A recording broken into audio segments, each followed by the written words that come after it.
I'm calling to order the Tuesday, April 7th, 2015 meeting of the Township of South Orange Village Board of Adjustment. May we have a roll call? Yes, Mr. Don. Here. Mr. Gustavo. Here. Mr. Polipiano. Here. Mr. Reeves. Here. Mr. Semple. Here. And Mr. Green. Here.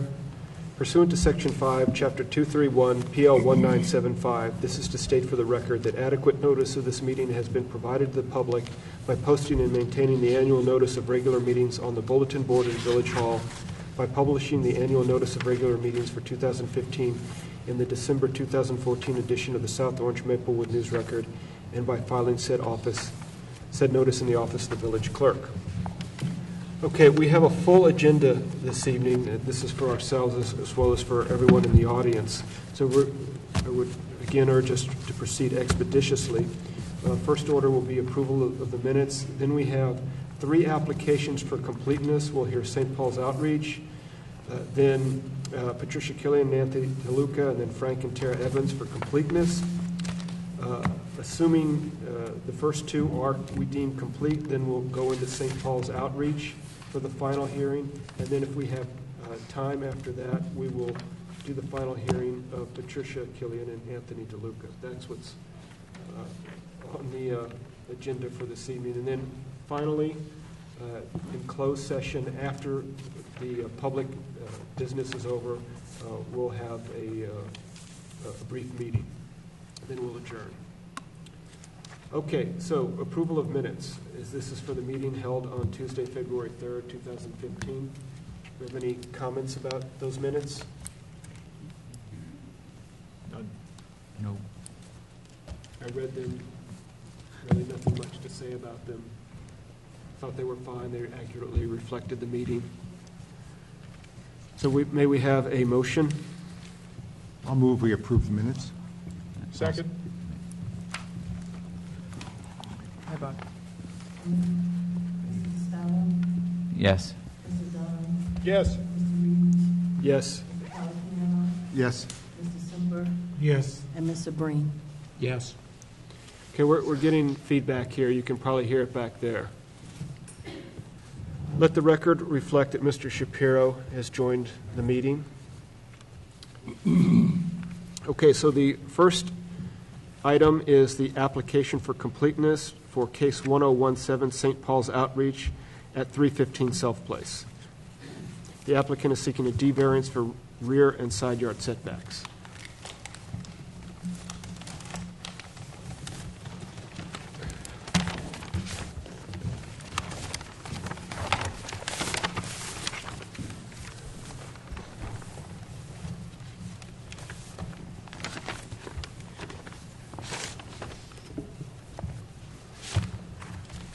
Go ahead.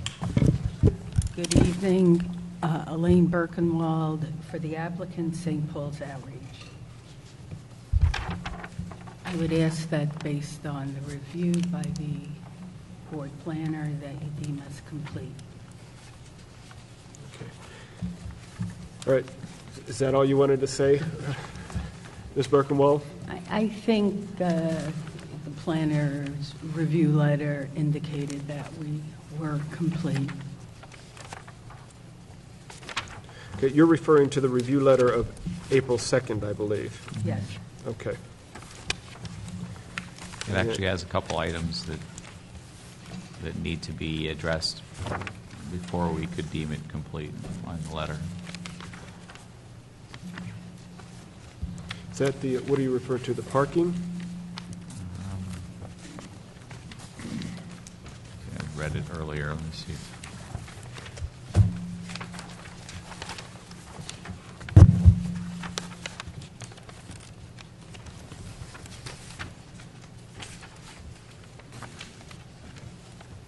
Oh, no, I'm mistaking it with a different application. Yeah, I think this application, there were no comments, so. Yeah, in the completeness review, in bold letters on page 3, it says, the applicant has not been deemed complete by the board. However, all requested information has been submitted as of this review, and the applicant is requesting to proceed into the variance application upon being deemed complete. So Ms. Gruhl noted that they did send in everything that they needed to send. The this was March 24th. Right. I'm looking at the April 2nd. That was a substance review, this was a completeness review. Okay, that's correct. So they had submitted everything. Actually, it's March 24th is the completeness. April 2nd is the substantive review. I'm sorry, thank you. So they, in particular, they submitted a parking and traffic impact letter, landscaping plan, et cetera, architectural plans. Well, I think everything that we had asked for at the last meeting Yeah, has been submitted. it's so there. I don't want to belabor the point, Yeah, but I'm I'd like happy. to move that we deem it complete. Okay. Does anybody have any I'll comments? Second? I'll second it. Okay. And Mr. DeScalo? Yes. Mr. Reeves? Yes. Mr. Semper? Yes. Mr. Shapiro? Yes. Mr. Breen? Yes. Mr. Polipiano? Yes. And Mr. Dowd? Yes. So you're complete. We're going to hear you in a few minutes. Thank you.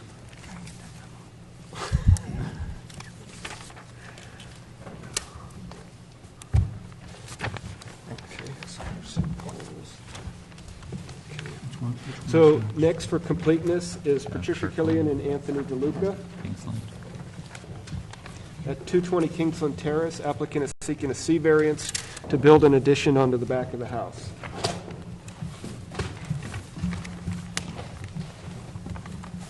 Good evening, members of the board. Richard Keller, I'm the planner for the applicant. And just to, in response to the memorandum that was prepared by Susan Gruhl's office dated April 1st, 2015, in that Ms. Gruhl found that there were 3 areas, most of the any waivers or exceptions she supported. There were, on the last page of her memorandum, there were 3 items she was asking to be provided. One was revised plans with the name, address, and telephone number of the owner and applicant. They are here, and that was provided by the architect last Thursday on sheet A001. Second item was a zoning compliance schedule, which was elaborated upon and provided also on the same drawing prepared by Clausen Architects. And the third was a structure location and use map showing that all of the homes all of the uses within 200 feet were residential in nature. Those were all provided. 23 copies were provided to Mr. Renda's office last Thursday. Since these items are fairly de minimis and the planner basically noted all of the new variances correctly and all the variances were noticed properly to the public, we ask that we be deemed complete this evening despite these 3 things that were submitted, not 14 days prior, but they were provided to the board last Thursday. And I think they're relatively minor in nature, and I think the board has had enough information and certainly now has enough information to adequately proceed tonight if you concur.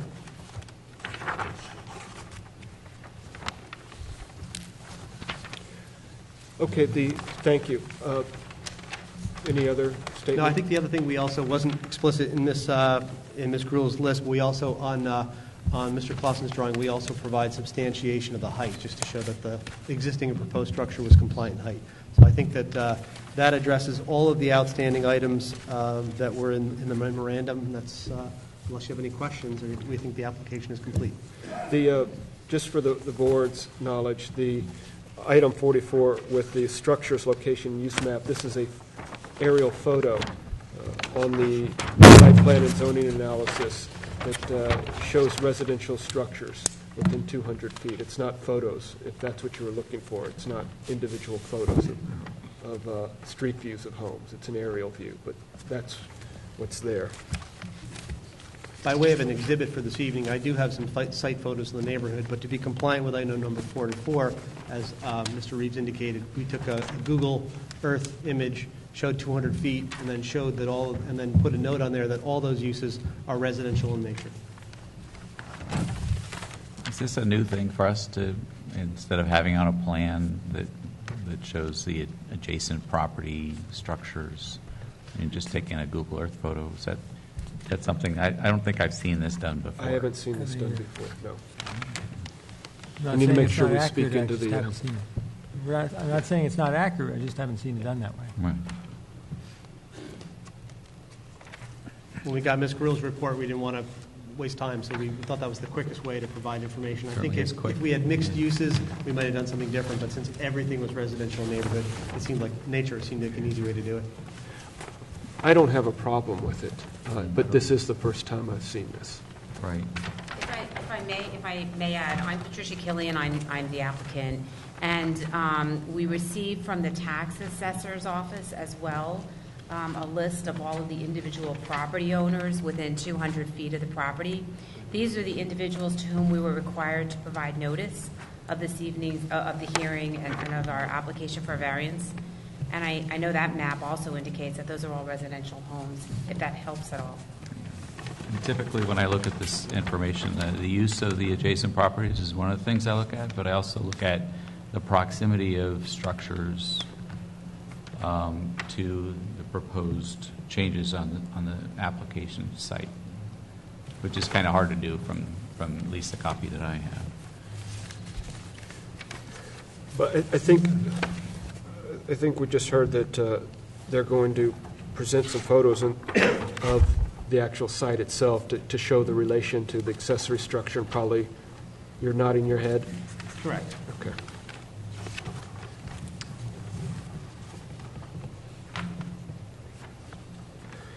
I think for completeness purposes, it might suffice. Do any of y'all share Mr. DeScala's concern? Well, they did give us, we do have the map, the tax map of 200. Right. So, I mean, the list and the tax map at least gives me enough information to know that these are all residential structures. Oh, yeah, I don't have any doubt that they're residential. Your point about the proximity of the properties immediately around is well taken. Right, so if you're infringing on the side yard or rear yard setback and you happen to be next to somebody else's bedroom window or something, then that would be a negative. Right. And so we can't really see that. I have a 24 by 36 inch blow up of that same drawing, which is a little more legible, which I will use as an exhibit, which may be helpful, as well as photographs, as we said, individually of the proximity of the surrounding structures. No, the issue is between the main structure and. I know, I understand. I don't, unless I missed it.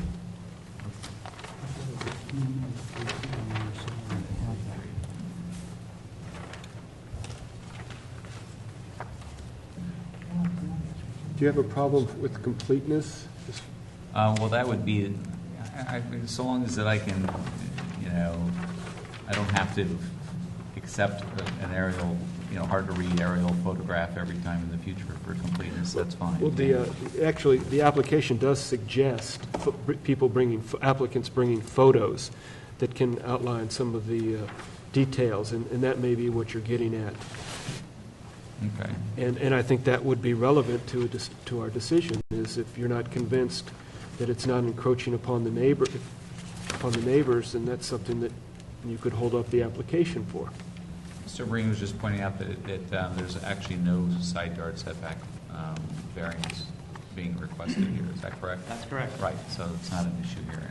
Or back, right? There's no back or side. No rear, no bulk conditions relating to the location of the structure to the sidelines.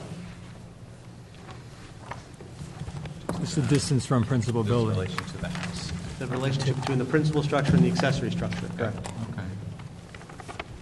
I have, I'll move that we deem this complete. Okay, so we have a motion.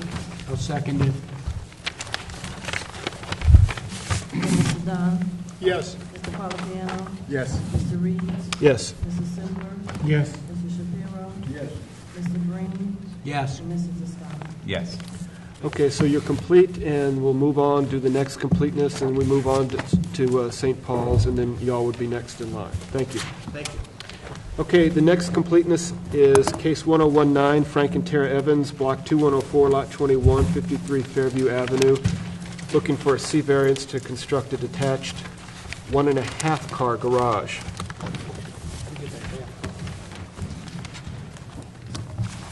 Yes, hello, I'm Frank Evans. Hi. Look, As you note, it is not complete. The architect will be submitting items 24, 26, and 44 before the formal hearing. Items 6 through 16 are items that were not complete or not listed as fully complete. Were really items that didn't apply or would be handled through permit. Mr. Evans, what I'd like to do here is just run through these items for both of us. Okay. We'll run through it. If you've got something to say, you can say something, but a lot of times we will hold things sort of contingently complete. So we've done this before. Let me just run through the items. Thank you. Okay, no, that's no problem. Okay, we're looking at item 6, not provided a deed and affidavit of title. Planner suggests no exception since no lands are being conveyed. You all stop me if you have an exception to any of these issues. Item 10, not provided any letters by an officer of any utility companies. Planner recommends no exception to the granting of the waiver for completeness only because required approvals from outside agencies may be a condition of approval, and we've done this before as well. Item 11, the applicant has not submitted an application for the county planning board. Required approvals from outside agencies may be a condition of approval if we grant this waiver. Done that before. I don't have a problem with that. Item 12, the applicant has not submitted an Essex County Health Department application. Required approvals may be, from outside agencies may be a condition of approval if we grant this waiver for completeness only. Item 13, they've not submitted a Hudson Essex Passaic Soil Conservation District application or a soil and sediment erosion control plan. Again, if we grant this waiver, required approvals from outside agencies may be a condition of approval. Item 14, the applicant has not submitted any copies of DOT or DEP approvals. Planner takes no exception. Required approvals could be a condition of our approval. The applicant has not submitted a final plat or site plan that is in accordance with New Jersey map filing law. The applicant takes no exception to the granting of this waiver for completeness only since single-family residences need not submit a site plan.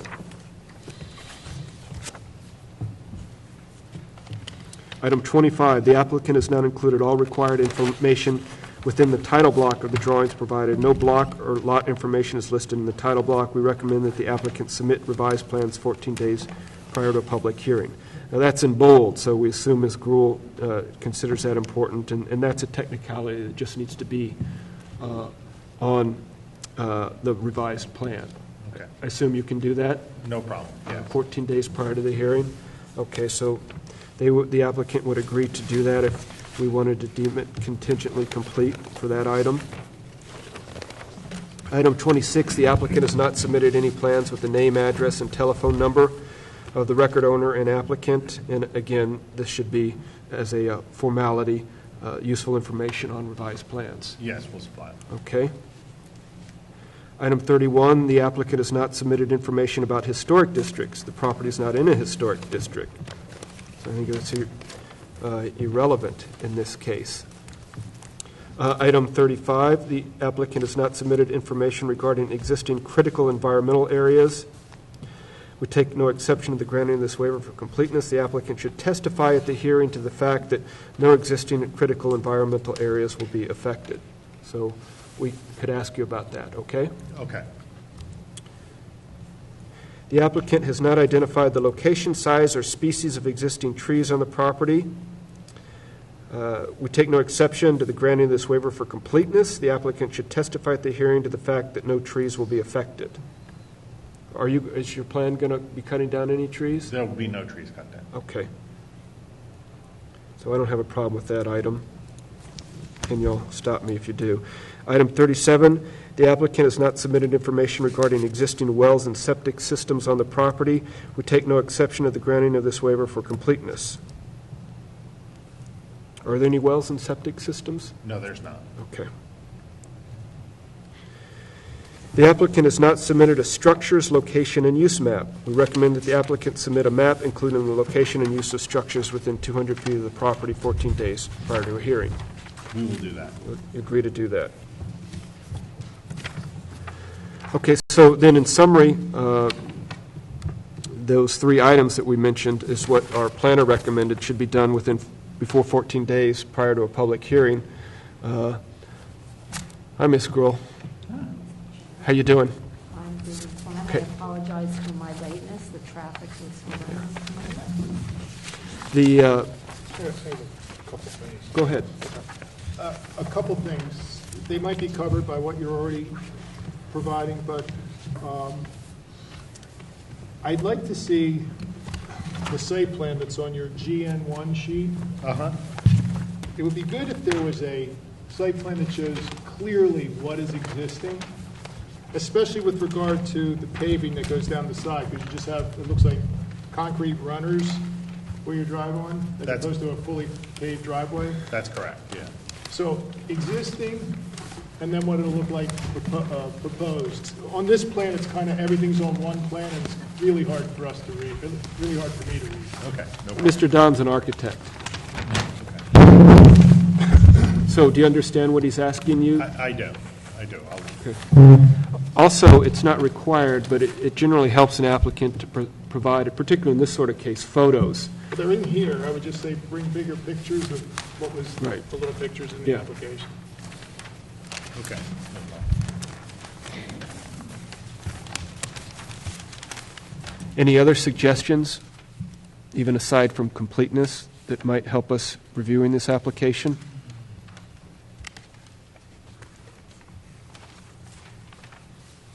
Okay, so we went over those three items. The applicant agrees to provide them 14 days before the next hearing. Do we have any motion? I'll move that we deem it complete based on the conditions from our planner. Do we have a second? I'll second that. And Mr. Don? Yes. Mr. Reed? Yes. Mrs. Semper? Yes. Mr. Shapiro? Mr. Green? Yes. Mr. Qualipiano? Yes. And Mr. Visconti? Yes. Okay, so then, Mr. Evans, you're scheduled to go on in May, is that correct, Jetta? Okay, He gets everything in. assuming you get everything in. Perfect. Okay? Thank Any you other very much. questions? Just what's the date in May? May First 7th. Tuesday. May 7th? Okay. Thank you very much. Thank you. Thursday. Oh, it's Thursday? Oh, because It's a- election, It's a Thursday? Baker's election. Oh, okay, so it's a Thursday. Mental note. Okay, Thank you very much. thank you. We have to vote for our All right, now we village go back. president that day. So First Tuesday. next, now for the full application, we'll bring St. Paul's Outreach back up.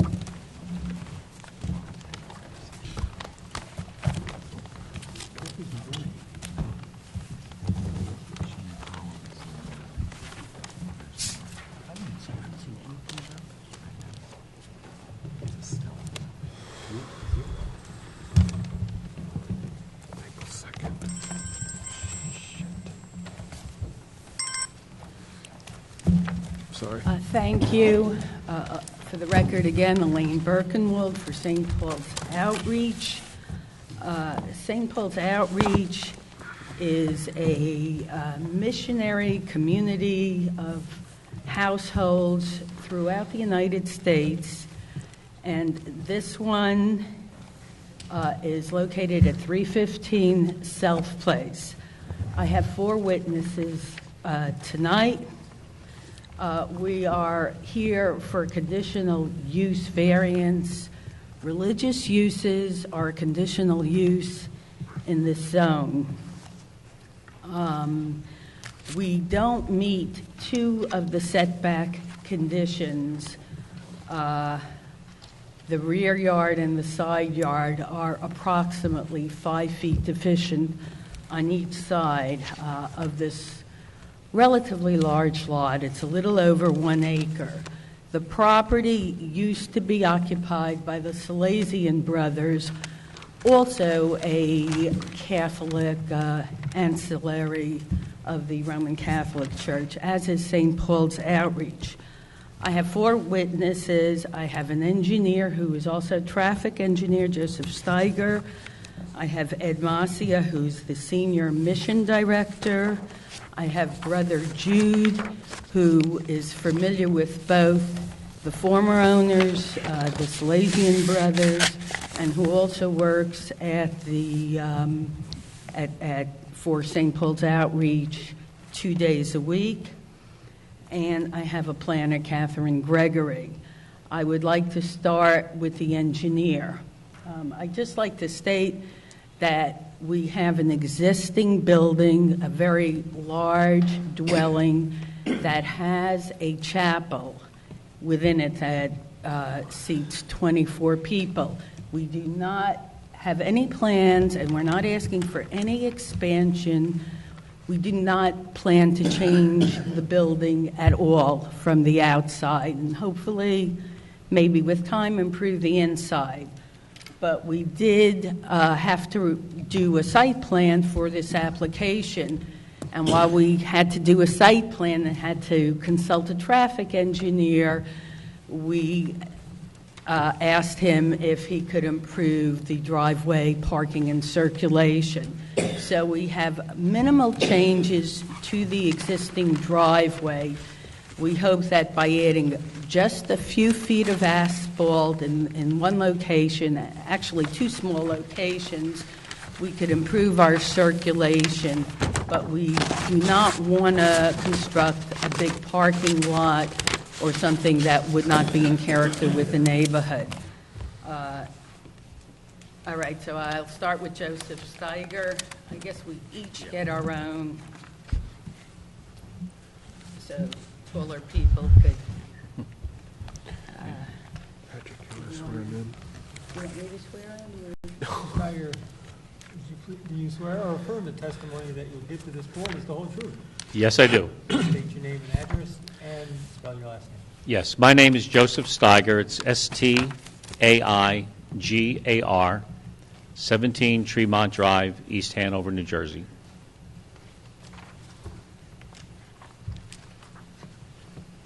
Mr. Steiger, have you ever testified before this board before? Yes, I have. It's been a number of years, but I've testified in the village before, and I've testified throughout Essex County as a professional engineer. I am a traffic engineer. However, I have prepared many site plans and testified to site plans as well, doing site engineering throughout Essex County. I'd have to say well over 1,000 occasions throughout the state of New Jersey. It's planning boards, Board of Adjustments, Superior Court. Would you just state your educational qualifications? Yes. I have a Bachelor of Science and Master of Science degree in Civil Engineering from New Jersey Institute of Technology. I've been an adjunct professor in the Department of Civil Engineering at NJIT. I have a professional engineer's license in the state of New Jersey as well as other states throughout the Northeast. Also a professional planner's license in New Jersey, but I'll be testifying as an engineer, professional engineer in this matter. And as a traffic engineer? Yes, and as a traffic engineer. I would ask that the board find Mr. Steiger qualified as an engineer and traffic engineer. Do we have any questions for Mr. Steiger? You didn't prepare the site plan, correct? No, I did not. But you're testifying to Yes, what's on the site plan? Correct, yes. Which I believe is allowed by the Board of Professional Engineers, as long as the board this board feels that I'm qualified to do such. Patrick, any? Our site plan engineer had a death in the family. Is the plan that's submitted by a New Jersey licensed engineer? Yes. The plan that's submitted is submitted by was drawn by Mr. D'Alessio, who's a licensed engineer in New Jersey, Yes, he is. and you've reviewed the plan? Yes, I have, and I helped in the preparation of that plan. Okay. I don't think we've ever had that situation before, so I figured I'd ask the question. Okay. Any other questions? Okay, the board recognizes you as an engineer and a traffic engineer expert. Thank you very much. Mr. Steiger, would you describe the property, the existing property, to the board? Yes. I'll try to tilt this so that the board as well as the public can see it. The property is located on Self Place, has access, a single driveway. I won't call it a flag lot, but it does have a flag lot shape to it. It's located in the interior of one of your village blocks with a stem or driveway that goes out to Self Place. In the center, so it's a rather elongated rectangular shaped lot. You're going to need to grab that microphone. Yes, I thought I would. Yep. Rectangular lot with a building that is used by St. Paul's Outreach in the rear center of the building. An elongated driveway goes to the rear towards the rear of the property, along the side of the building, where there are 2 garage spaces, and there are 3 other parallel parking spaces in the driveway. So currently there are 5 parking spaces on the site.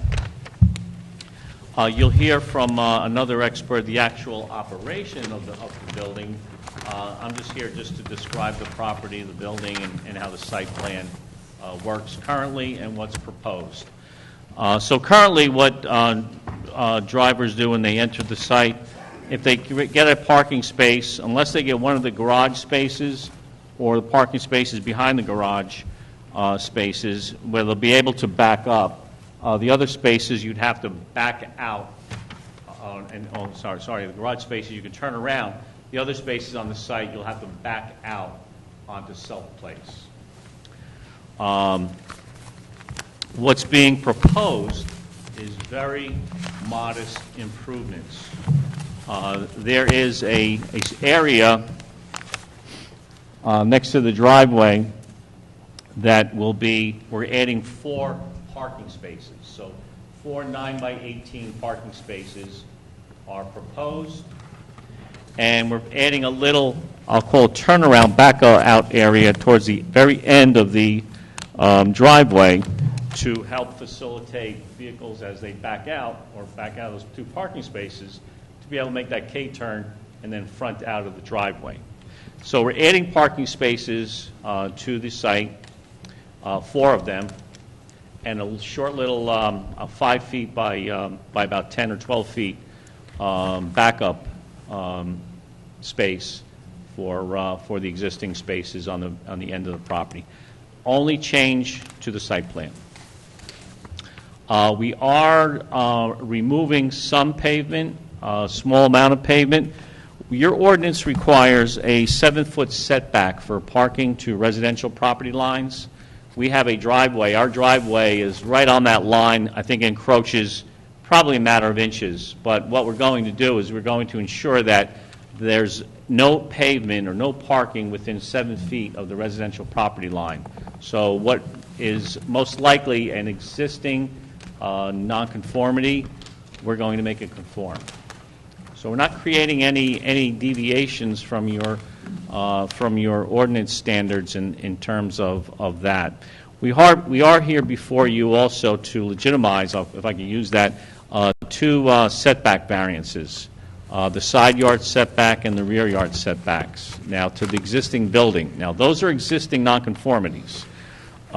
Whereas we're required to have on the side yard 30.35 feet from the building to the side yard, we have 24.8 feet on one side and 29.2 feet on the other side.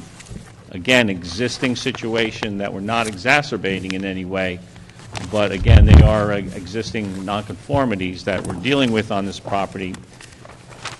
And then the other variance is the rear yard, whereas we're required to have 89.7 feet, we have 84 feet to the rear yard. Again, an existing nonconformity that this site already has.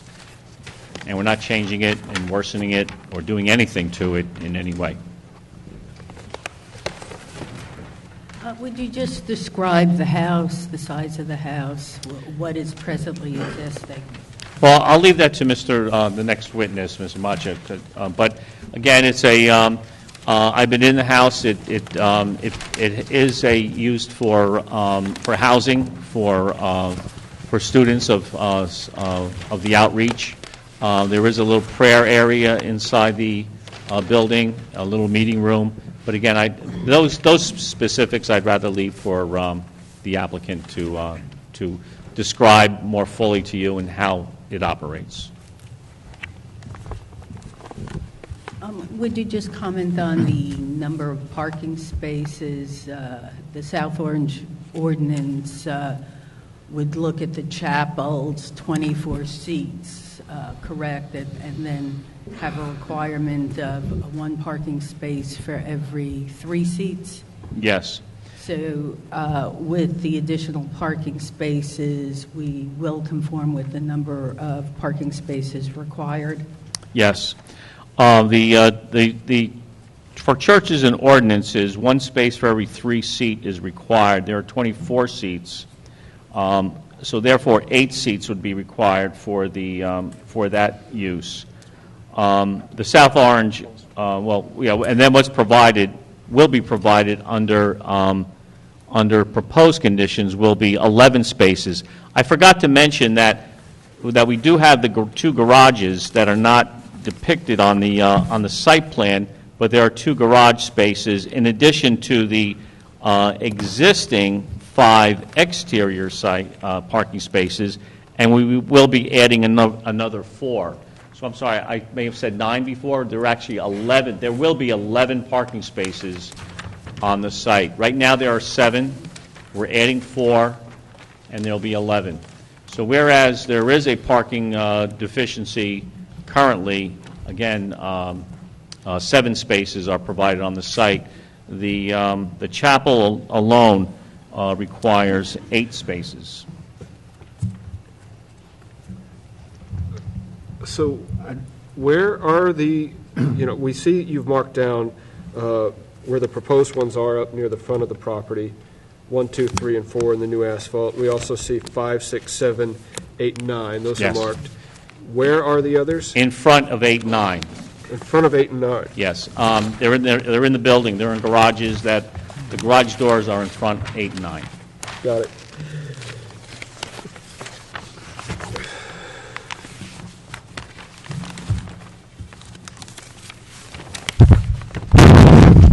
So there's a building, there's a garage there that's not on the plan. Oh, no, the garages they're not depicted on the site plan. The site plan just shows the footprint of the building. The garage is a building. Yeah, they're in the building. The garages are in the building. They're part of the building. They're shown on the floor plan they gave us. No, I saw, okay.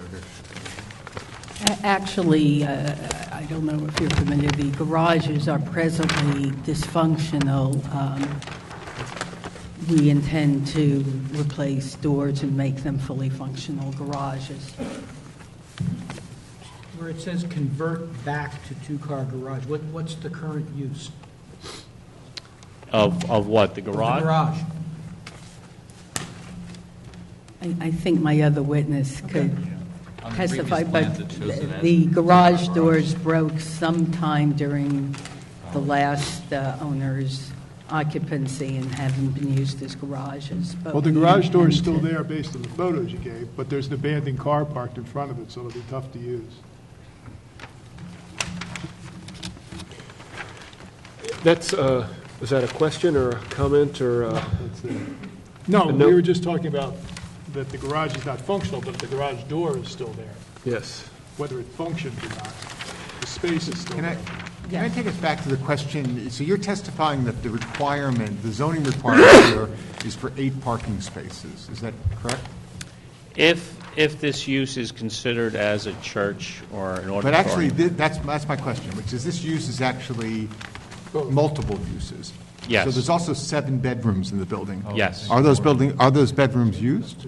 Yes, they are. So what is the parking requirement for a 7-bedroom house? that it's actually not, as I understand it, not a single-family house. This is actually student housing. So what is the parking requirement for a 7-bedroom student housing structure? That's something we could not find in your ordinance, because I guess your ordinance contemplates a church type of use where maybe the pastor or maybe certain people live in it as well, with the rectory, as well as the church occupancy as well. And the only standard we could relate to is that church based on seats.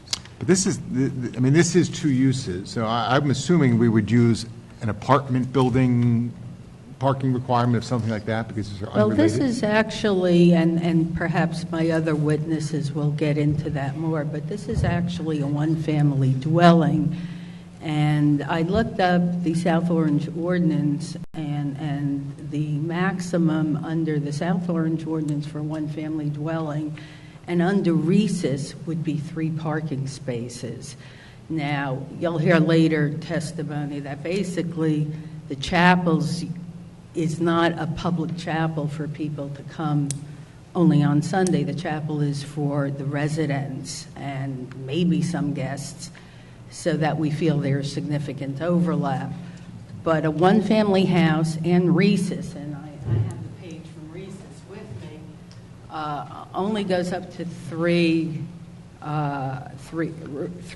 required parking spaces, and under Section 92-201, residential uses of 1 and 2 family require 2 spaces. So your argument is this is a single-family residential building that happens to be used as student housing for 7 students?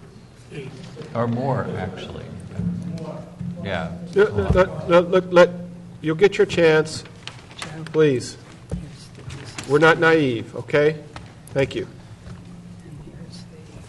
In terms of a single-family detached home, maximum that's listed in RSIS is 5-bedroom home with a requirement of 3 parking spaces.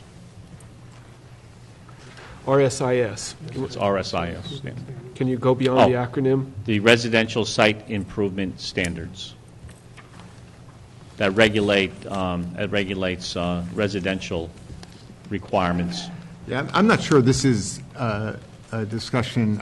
You may have a witness who is better able to discuss the appropriate zoning, what this use, how this use fits into the zoning. Yes, Right. if I start with the witnesses with use, they'll get all the questions on engineering. Okay, that's fine. So I thought I'll I'd hold my start with question, the site first. I do want to come back to that But question. we do have another witness. Thank you.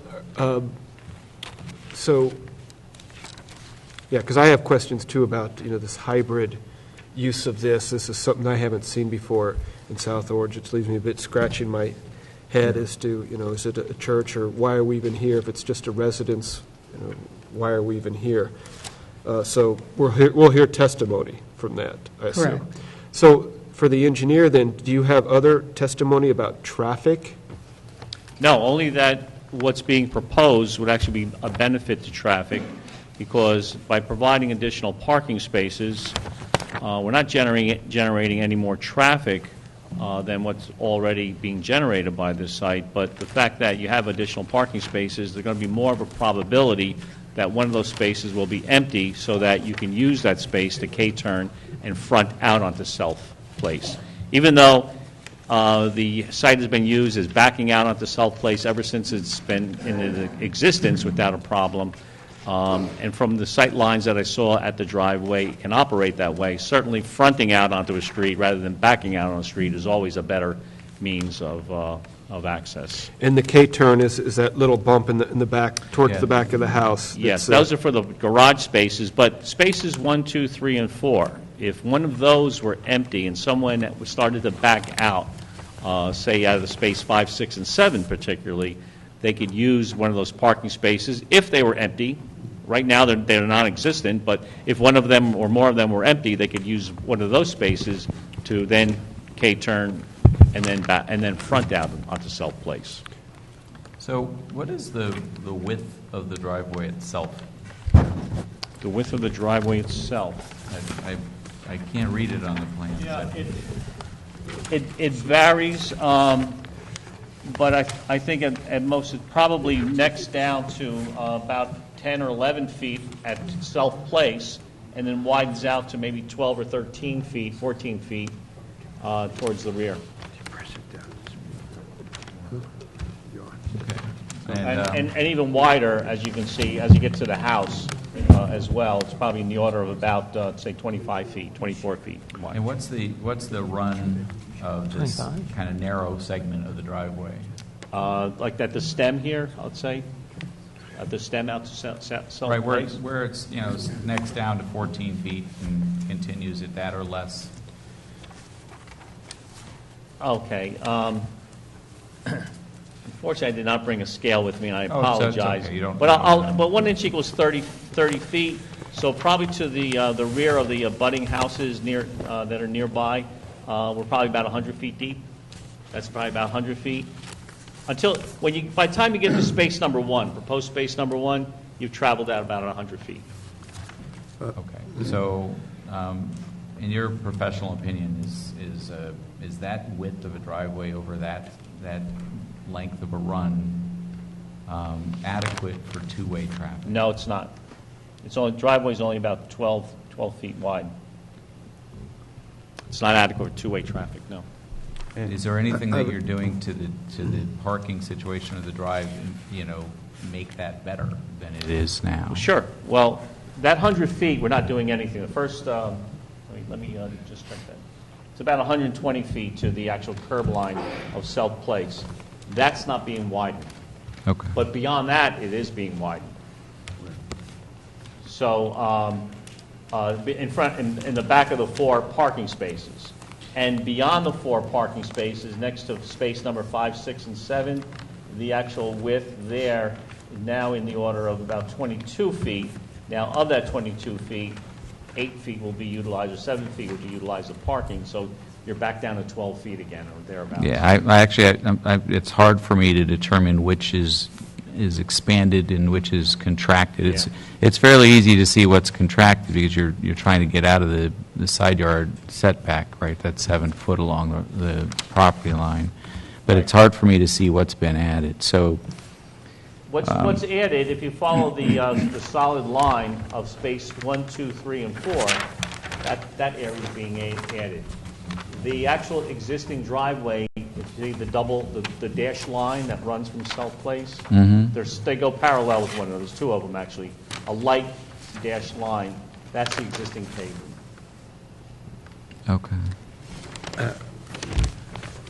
So I guess in some regards, you're ameliorating, you're making an unsafe situation a little safer by not forcing people to back out of a narrow driveway in a 2-direction thing. That's correct. Okay. Less frequent, definitely less frequency of that ever occurring. And you make a very good point, because this driveway is a one-way driveway for its entire length right now. We will be widening it out, particularly behind space 1 and 2. That roadway width is going to be at least 20 feet to about 24 feet. So you do have a section that 2 cars can slip by one another. If someone's pulling out and they see another car already in the driveway pulling in, right now one has to get out of the way, and there's no place for that person to go. Right. Well, the other. At least now we'll have that section behind spaces 1, 2, and maybe 3 that you will be able to slip by. Even if cars are parked there, they would be able to slip by one another, because you have that 20 to 24 feet to allow one car to stay on one side and the other car to stay on the other side. So again, it wouldn't be like a Mexican standoff, if I could use that terminology, in the sense that you're stuck facing one another and no one can move unless you back up. And the person that wants to leave, let's say, can't back up, and the person coming in has to back out onto Self Place in order for that vehicle to leave and get out of the way, or it has to go park in the parking space and then allow that person to leave. So at least now we have I'll call it a refuge area or a staging area, that in the circumstance that you do have one leaving the same time one's coming in, that there's a place you could stage. I can see the desirability of what you're attempting to do here. I just had a question. I don't know whether you'd be the person to answer it or not, or another witness, but to anybody knowledge, has there ever been an accident caused by having to back out of the driveway? I'll have the next witness answer that. Okay. The location where new spots 1, 2, 3, and 4, is there a big tree in that corner? Yes. Big Yeah, I trees think coming it down? shows it. Yeah, I think it shows it in the photograph. There's also landscaping.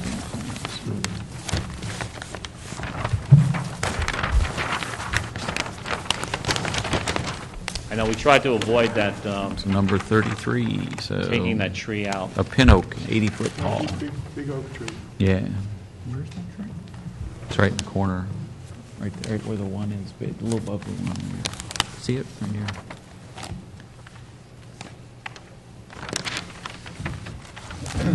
And the cars, I'm assuming this is the photograph, that's the oak tree in the corner, am I looking at the right photograph? Yes. So cars are parking in the space that you're proposing is 1, 2, 3, 4 now, but they're parking on the grass? No, I parked there when we had snow cover. But once there's grass, no one parks there because it's like parking on a lawn. If it's muddy, you're gonna create ruts and all. It's not a parking space. So it's part of the lawn right now. Well, but in the picture you've given us, there are 5 or 6 cars parked there. Yeah, I think they're in the snow, That's correct? right. Yeah. And the ground was frozen and it was possible to park there. So if it was a sunny day, there would be no cars there? I'm not going to say absolutely not, but certainly it's like parking on your front lawn. Sooner or later, that grass is going to get chewed up and you're going to sink in the mud and rip the lawn up. So the instance of somebody parking there is much less in the summertime than it is in the wintertime when the ground's frozen. Why don't you? Ice and snow make a nice pavement to drive on without wrecking the lawn. Why don't you identify that tree to be removed on the site plan? Yeah, we will. We will. Also, the site plan drawing shows a chain link fence as you come in the driveway. Yes. But the photographs don't show that. Is that a proposed fence? No. Chain link fence when you come in. It shows a vinyl. Photos show a vinyl Yeah, fence no, and we're a not metal. proposing any change in there. I'm not sure if that chain link fence means the fence. There's no chain link fence shown in the photograph. I can't recall. No.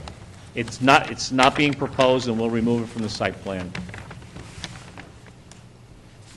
Well, it's already there. There's a chain link fence already there. I thought the member said it was not there. I walked around the place, not around the place, but I walked into the driveway the other day. Eric Grohl's report also There's the chain indicates link that it's fence. there. Okay. Yeah. Yes. But it's not shown in these That's not photographs. even it. Was that recently added? At the driveway We're entrance confused coming about in? which fence we're talking about. We had a little Right where difficulty it getting says, right when you photographs come in the because of driveway where it says wind. asphalt driveway. There are 2 fences mentioned in your report. Is this not one of those, or? It isn't, okay. There are chain link fences on the side, okay, but the survey and the site plan show a chain link fence at the front. Right by the that driveway. straddles the front driveway. Right. Yeah, I think they both those fences start at the rear of the adjoining houses, not in the front yard. And that is. Yeah, that was my recollection. I don't recall the chain link being there in the middle of the driveway. I actually didn't look for it, so. We have no plans to add or subtract any fences. What's there, as this long, narrow driveway is an existing condition. The only thing is, since we did have to do a site plan and consult a traffic engineer, we asked how we could improve the driveway and parking situation without any kind of grade increase of asphalt and without adding a parking lot to the property. So the only change we are asking for is to allow these 4 parking spaces to have asphalt. If the board does not want us to remove the few feet of asphalt that overlaps the side, we won't do it. We're really here for the use itself, but since we had to consult a traffic engineer for completeness, and since we needed to provide a site plan, it seemed like a logical time to take a look at a very long, narrow driveway and see if we could do anything to improve the current situation. And we really have no plans to change the building. Everything is as existing, and whatever fences are there are there. If the board wants it removed, that. Ms. Berkowitz, you're testifying again. I'm I have one. Go ahead. Yeah, what are the dimensions of the parking spaces 5, 6, and 7? 5, 6, 7.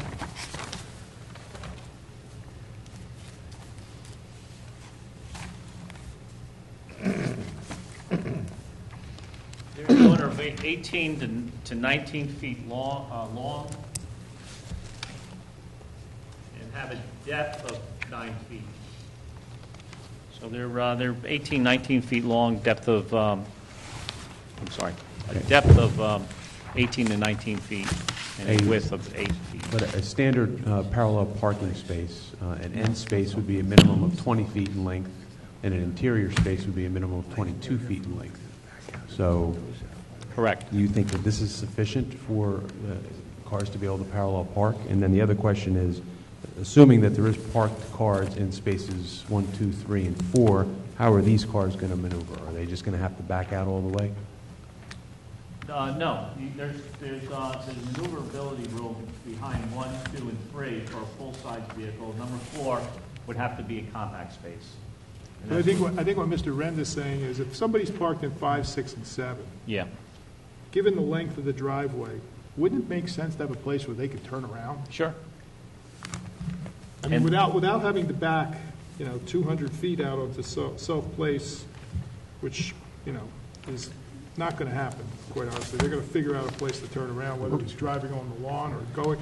It would make sense that there'd be a place back by the garage that they could pull in and do a K-turn and turn around and come back out. Isn't that where the place is to do the K-turn, back by the... That's for a specific space. That's only for space 9. Correct. And additionally, space 7 is in front of the stone walkway to the house. Right. Should the walkway be blocked by a parking space, or should that area be left open for anybody who's walking into the house?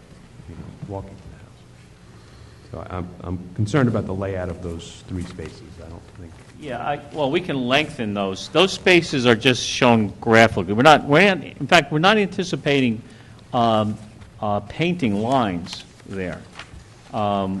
They are going to be just designated where those spaces exist today, where people park. And I think they're probably in the photographs that you've seen there. I've seen them parked there as well as parallel spaces. So they do function. We're not anticipating painting lines, even spaces 1, 2, 3, and 4.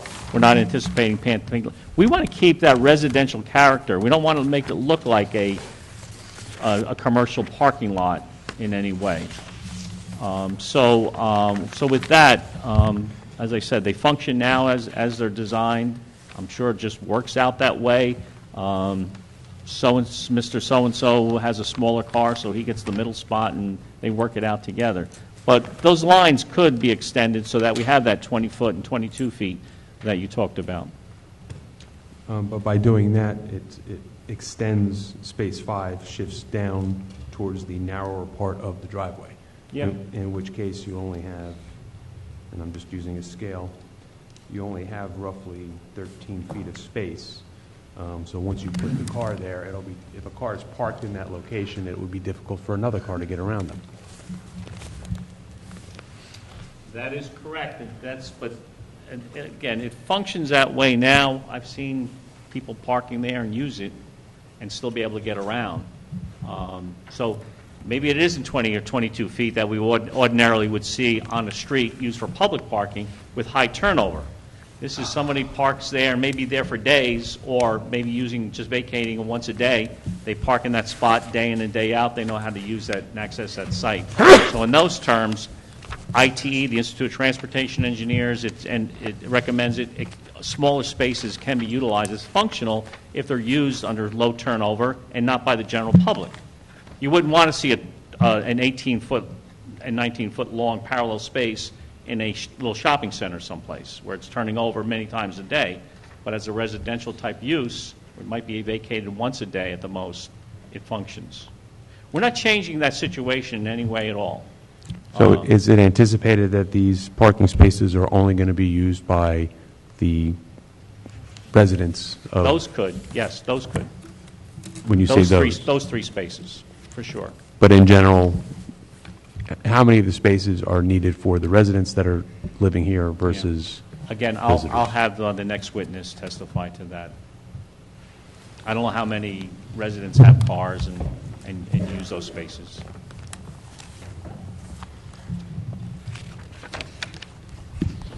Ms. Birkenwald, where does it say, you said 92-201 or 202 with the 2 spaces for a single-family home? What do you... Under residential uses for 1 and 2 family detached dwellings, and then the RESA standards, I could pass the page. It's NJAC 521 4.16. I could pass. I'm just not seeing that 2-car standard in our ordinance. Where am I missing?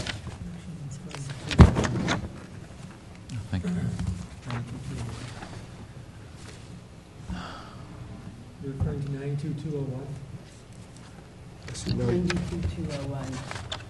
Okay, Right. residential. Okay, so Three. this is on 92-201A, 1 and 2 family detached dwellings, 2 for every dwelling unit, plus 1 for each roomer, boarder, or other individual residing within the unit. Oh, there you go. Say that again? 2 for every dwelling unit, plus 1 for each roomer, boarder, or other individual residing Right. within the unit. Which would bump up that requirement quite a So lot. how do we get 2 then? Well, we are considered one dwelling unit. This group of students lives as a family. They eat together, they pray together, and you'll hear from other witnesses that they basically reside as one dwelling unit. But again, It's really a rooming house. I mean, there's 16 bedrooms in here. but that's an existing condition.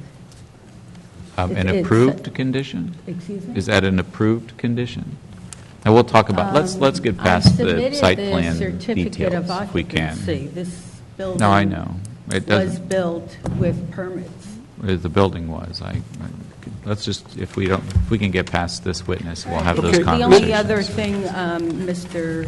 Steiger, you're familiar with the March 22nd letter by Dynamic Traffic analyzing how the traffic for this use will impact South Place.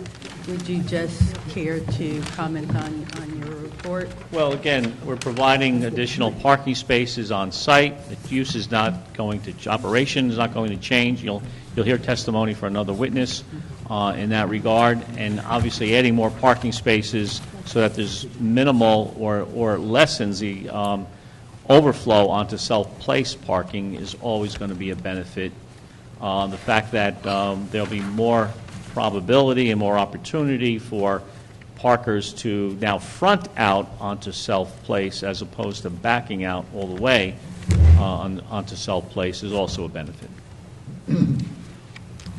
I just have one more question related to the site plan. It's not a traffic question, it's just the way the site plan is drawn out. You've got a dash line showing the setbacks on the site plan, but in the rear setback, it doesn't seem to reflect the zoning code. And you, in your testimony, remarked that there's a rear setback variance being requested, but it's an existing condition. But I'm just wondering, you've got, I'm not sure what the distance is from the rear yard, but it looks like you're well within the setbacks based on the way the site plan is drawn up. So where's the actual rear setback line? There are two ways to calculate the rear setback line, and they're on the site plan. The one way of calculating it is comes out to 32 feet. That's what's depicted on the site plan. Right. The other way of calculating it, It's for this either based on this higher use. of the two. It's a different one, right? Yeah, 89.4. Right. And you can see the dimension is 84 feet to the actual building. So it's already listed on the site plan that we need It is. 89.7, but we only have 84. All right, so it's a roughly, if you had a dashed line going through the building, it'd be roughly 5 feet. Into the building, Into the correct. building. Yes. Okay, thank you. You're welcome. Okay, any other questions for Mr. Steiger? I just have one. Self-place parking. What are the regulations for parking on self-place, and is it currently used by this building? I haven't seen it used by this building. Well, first of all, the first part of your question, there's no signage. You can park on both sides of the road. Right. And I think and what my experience when I've been there at various times of the day, that there is either hardly nobody, or there might be a car or two on one side of the road or the other. So it allows two-way traffic. If vehicles were parked on both sides of that road, you'd only have one lane on Self-Place. You wouldn't have the ability to pass two cars passing one another.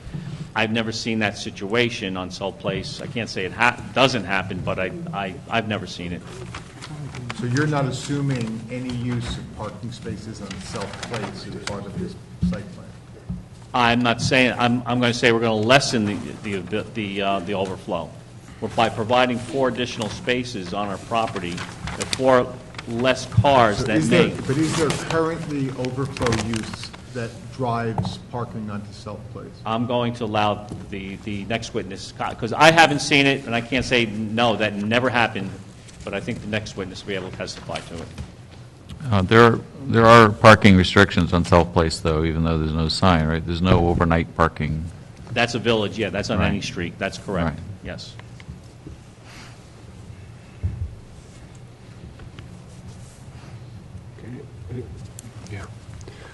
Okay, do members of the public have any questions for Mr. Steiger?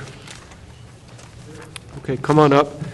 And the procedure here is, this is about asking questions at this point for what Mr. Steiger testified to. You'll get your opportunity at the end of the application to make comments pro and con for the application overall. But this is about just what Mr. Steiger testified to.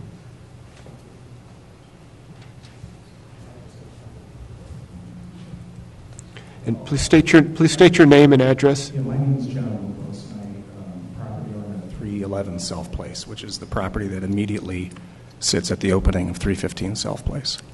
I'm sorry, I didn't get that. To the right or left? To the right, So- facing into the property. Okay, it's right to the right as you're walking up the driveway? One of the 2 flag Right. homes, Okay. the twin homes at the opening. So I'm sorry, I'll try to frame this as questions. Mr. Steiger, have you considered that the reason why the driveway is suitable for one way is because the property is a single-family residence? Even a single-family residence could have two-way traffic. Someone leaves, comes and goes at the same time. So a single-lane driveway does not relate to the type of home or residential use that's there. Okay. Have you been, or how many days in the last month or 3 months, have you been at the property to witness the flow of car traffic in and out of the property? Three times. 3 times in the last month? Yes. Can you testify if that's any different than it was prior to when the current owners took ownership of the property? No, I cannot. I don't know what the past experience has. At first, 3 times in my life have I been on Self Place, and it's only been through over the past couple of months. Okay, so we've been on for 15 years. So in the 3 months that you've observed the traffic coming in and out of the property, or even the traffic on Self Place, how would you characterize that in terms of the flow or the volume of traffic? Extremely light. Extremely light. Extremely light. I didn't do formal traffic counts there, but I've been there during the morning peak hours between 7:30 and 8:30 in the morning. I've been there in the evening peak hours. What time, sir, in the evening? 7:30 to 8:30 in the morning, and then 5:30 to 6:30 in the evening. Have you ever been there after 6 o'clock at night? Yes, and then I've been there, I've driven by to find out what the parking experience is on that street as well, late at night after 9:30 p.m. So you have been there to witness the in and out from the property at 9:30 and after 9:30 at night? I've been on to experience, I've been there in the later hours as a drive-by just to see what the parking experience is, if the residents in the area indeed do park on the street or if anybody else parks on the street. Can you recall how many cars you've seen parked? Zero. I'm sorry. The question is, can you recall how many cars you've seen parked on the property at the end of the day and at the beginning of the day? Probably in the order of about 10. Yeah, probably 10 to 12, upwards of 15? 10, I'd say. I haven't seen 15, no. Okay.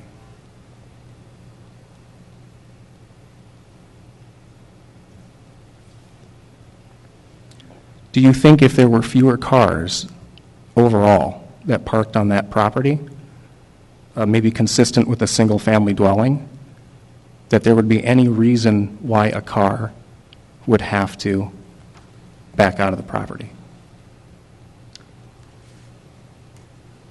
I'm sorry, can you repeat that question again? Let me ask it differently. Okay. Sorry. Are cars backing out of the property because there are too many cars parked there relative to the intended use of the property? No. There's no place to turn around for the existing cars that currently park there. Are you familiar with how the cars left the property previously when only 4 cars were parking on the property? No, I am not. Okay. Thank you. I don't have any other questions. You're welcome. Thank you. Come on up, please. Excuse me, we'll have this lady go first, and just have a seat down there, and you'll go next. Please state your name and address, please. Good evening. My name is Deborah Pittman. I live at 351 Terrell Avenue. My property abuts, my backyard abuts the 315 South Place. In a January 29th, 2015 memorandum from Hire Gruhl and Associates to the Township of South Orange Village Zoning Board of Adjustment, there's a statement that there are currently 8 parking spaces located on the premises. Is that incorrect, or is that correct? I think that's incorrect. I'll leave it to Ms. Gruhl to answer that question, but I have 7. Okay, thank you. Applications is 8. Good evening. Charles Mahoney. I live at 340 Irving Avenue. The back of my property backs up on 315, and I have a view of the garage and the other parking spaces. I have 2 questions. I just want to start quickly with some clarification on the setback that's going to be adjusted. Does this imply that asphalt will be removed to create that 7-foot space that's required there? The site plan, the survey show that the pavement line and the 7-foot setback line for parking are about one and the same. When we physically measure out there with the surveyor to do the construction layout, let's say, of the parking spaces, we will ensure that there's no pavement within 7 feet of the property line. Okay. And when that's done, will any provision be made for additional drainage based on heavy rains and water collection? Have you witnessed any heavy water collection on that setback area behind any of the houses? No, I've only been out there when it was heavy snow cover on the ground. Okay. Now back onto the parking, I just want to ask one more time. So is it correct that you never saw any more than about 10 cars? Correct. Never anything like 12 cars No. parked there? Is it theoretically possible, based on the sizes of these spaces and the length of the driveway, that even though you made provision for a total of 11 cars, that there could be more cars parking there based on the size, if people were to really tighten up and park? Would that be possible? Within the parking areas that are designated on the site plan, are you saying? Well, you said there are not going to be any lines, so there really aren't any spaces specifically designated once people park there. So theoretically, you could have, I guess, if you tightened up the distance between cars, would it be possible to have more cars parked on this driveway than the 11 that's planned for right now? No, I think as you heard from the board engineer, right now it's tight. We can't tighten it up anymore and stick more cars on there. No. So am I correct to say that, in your opinion, it would be impossible to park more than 11 cars on this property? Oh, no, you could probably park another 20 cars if you wanted to just line them all up in there, for sure, but nobody would be able to get out unless you moved all 20 cars out at the same time as well. Okay. So the way it's designed right now, physically 7 cars can pull in and 7 cars can pull out. Can you park an 8th car currently? Can you park 12 cars? I'm sure you can, but they're going to be blocking other cars. We have a site plan that shows the ability to park not only the existing 7, but of the 11, independent of one another. Any one of those 11 existing or proposed parking spaces can leave at a time when no other car needs to be moved. So that's how we designed it. So would it be correct to characterize this driveway, if you could conceivably park 12 or 15 or 20 cars, as you just agreed, would that then change this from a driveway to now a parking lot? No. Still a driveway. And we're not proposing to park 20 cars or 15 cars. We're proposing to park 11 cars. Okay. Thank you. You're welcome. Go over here first.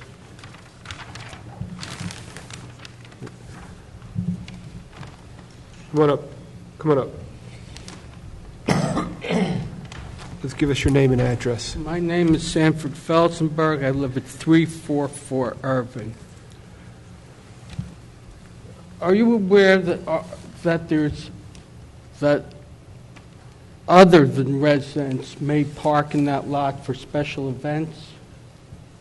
Yes. And that often they park on the grass? Have you ever observed that? No, I haven't observed that. Well, there's a photograph of them parking on the grass.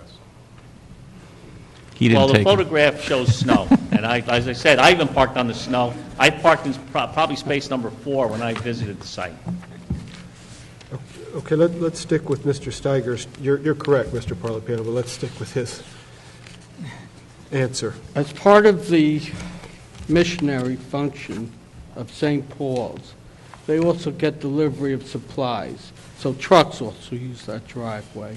Is that not true? I don't know that. You have to wait for the next witness to. Okay. I don't know much about the operation itself inside the building.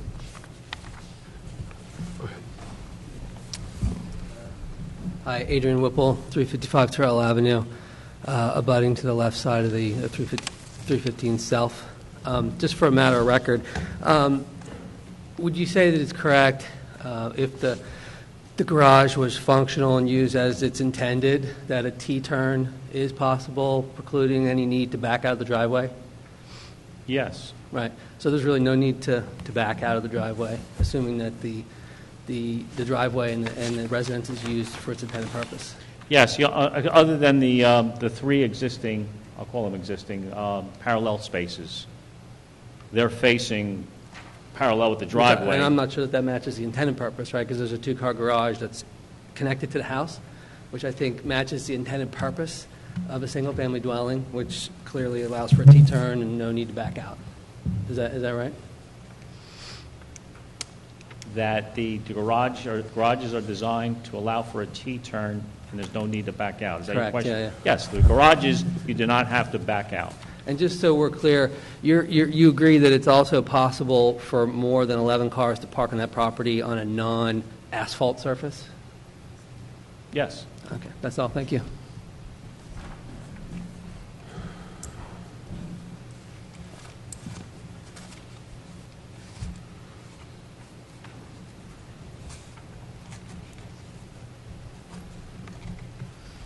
Hi, my name is Donna Roth, and I live at 376 Terrell. And this is more parking questions. I'm still a little confused about the number of spaces that you need. You have a letter. The letter from February 24th states that you believe that you meet the parking requirements for the chapel, which is 24 seats and requires 8 parking spaces. So it seemed as if you were not going to be expanding parking. And then there was a further letter in March stating that you were just going to use a very small addition of asphalt. But has that intention expanded now, where you're doing 3 or 4 additional parking spaces? Yes, we're adding 4 parking spaces and the pavement associated with those 4 parking spaces to the site. And has anybody done calculations to determine that the total space of this impervious surface, including the surface that the buildings take, do not exceed the requirements? Yes, we are very far underneath, under that requirement. And what is that percentage? The maximum lot coverage is allowable is 60%, and we will be under it and at 27.4%. So we're less than half of what is allowed by ordinance. All right, thank you.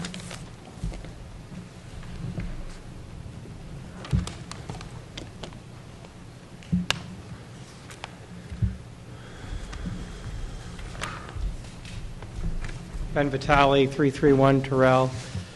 My property adjoins this property in the back, a little bit far away from where the changes are occurring. My question is a follow-up to the last one. Can you comment on the net change to the impervious surface from this plan? Net change? Yeah, roughly. Probably about 1,100 square feet, the 4 parking spaces, and then the area behind it, probably in the order of about 1,100 square feet. There wasn't impervious before and now will be impervious? Correct, okay. Yes. And so percentage-wise, that 1,100 takes us from 27 to? So the 27 is what it will be with the additional. Okay. So from what was it before, roughly? It's at 27.4% proposed. Right. And 1,100, and the property is a little over an acre, let's say 45,000 square feet, so you better at math than I am in my head. 1,100 out of 1,100 divided by 44,000, 44. something. Yeah, 44,000. Okay, thank you.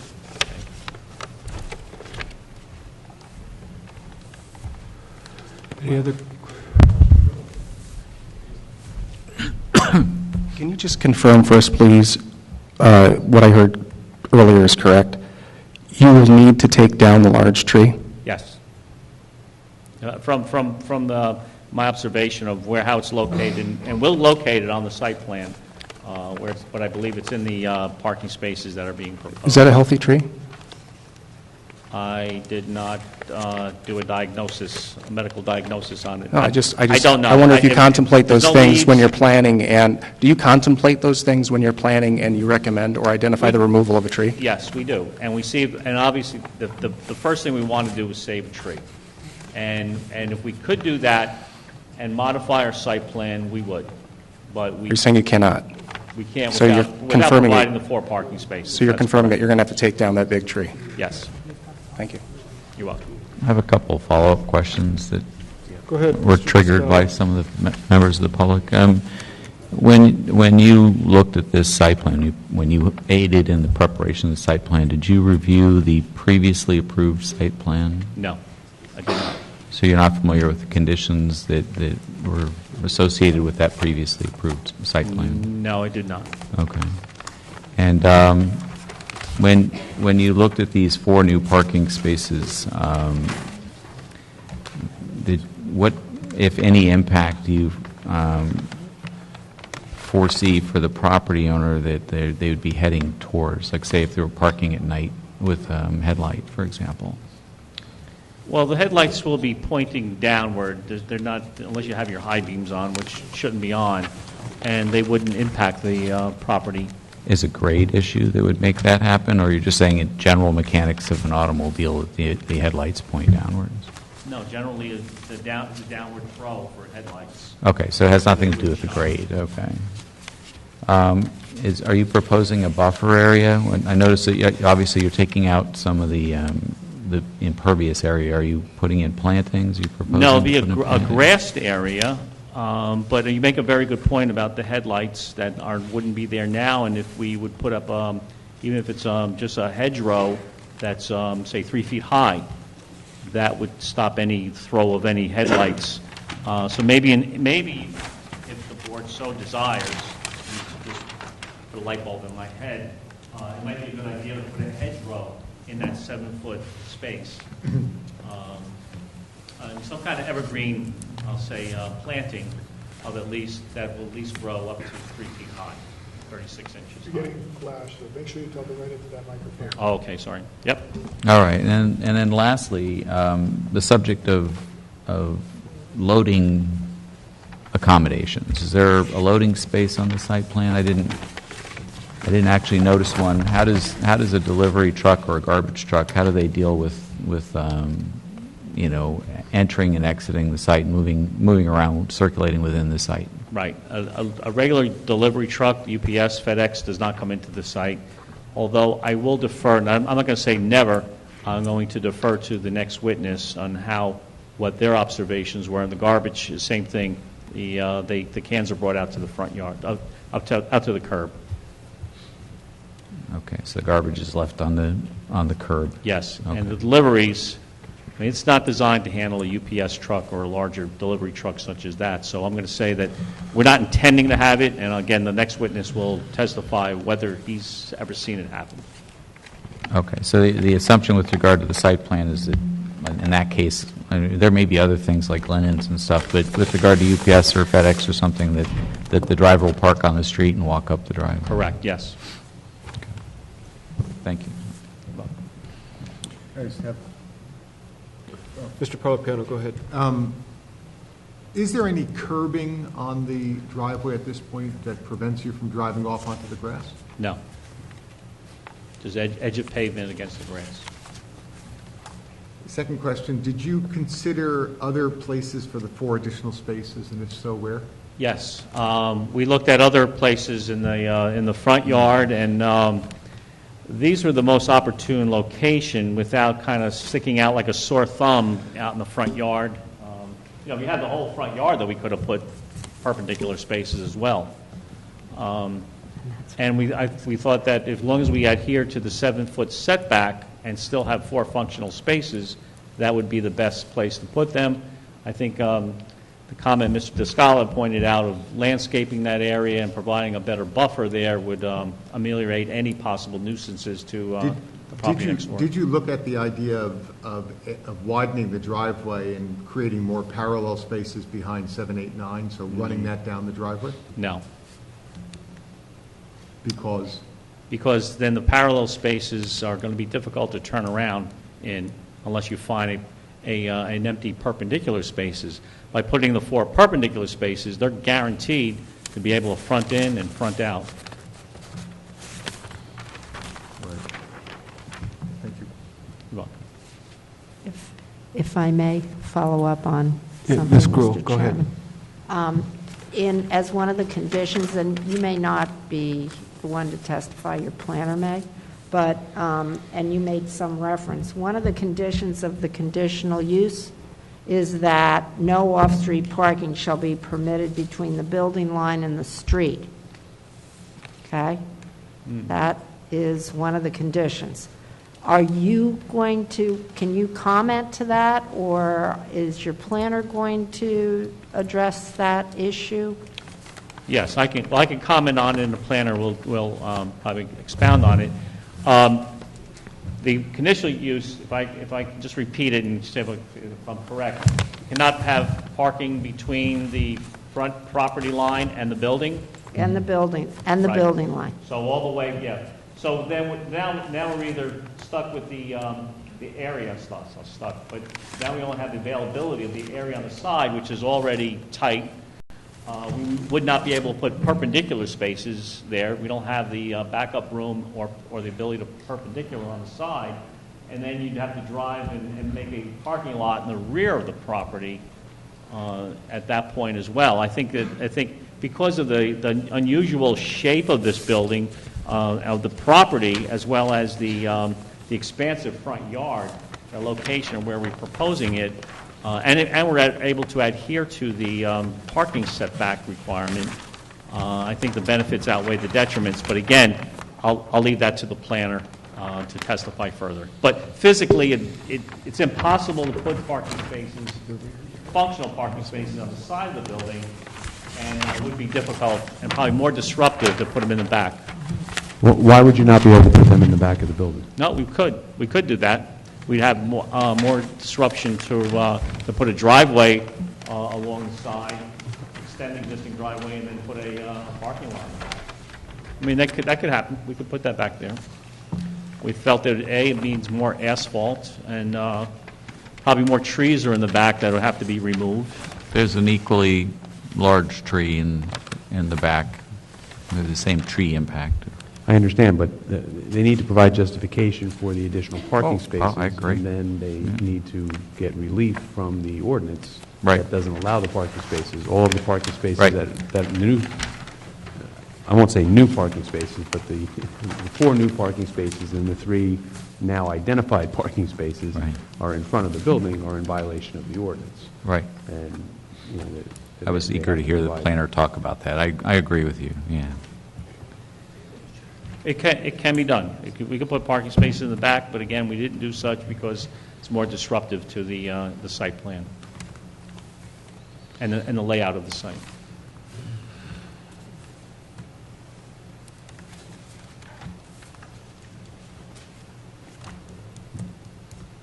Any more questions from members of the public? Come on up, sir. State your name and address, please. Good evening. Clarence Jones, 321 Irving Avenue. I can't really talk about what's going on here tonight because I don't fully understand what is the official use of the property. What is it designated officially as? Well, if I could answer you, that's what we're going to hear next.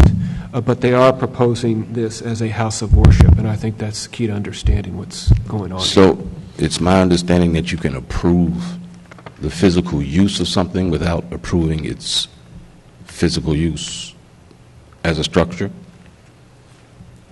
I don't understand your question, sir. Okay. You said that you're going to approve the site plan without approving what the use of the property is going to be. That's not what he said. Well, I mean, that's what I got. Okay, but that's not what. Okay, so why don't you tell me what you're saying? The applicant is proposing this as a house of worship, which is a approved conditional use in this zone, if it meets certain criteria. They are saying, as a house of worship, they have certain variances that are required, which are a rear yard setback and the side yard setbacks. And then there's some design waivers here that they're also For proposing. parking, if I'm not mistaken. For parking? No. Or for everything? No, Oh, there- variance for parking. There's not a variance requested for parking. It's the location of the spaces that's in question. Right. So the building as it is currently being used, the usage is changing? That's what we're trying to get. Well, that's what we're going to get to. Next witness. Okay. Next witness. Okay. Any other questions?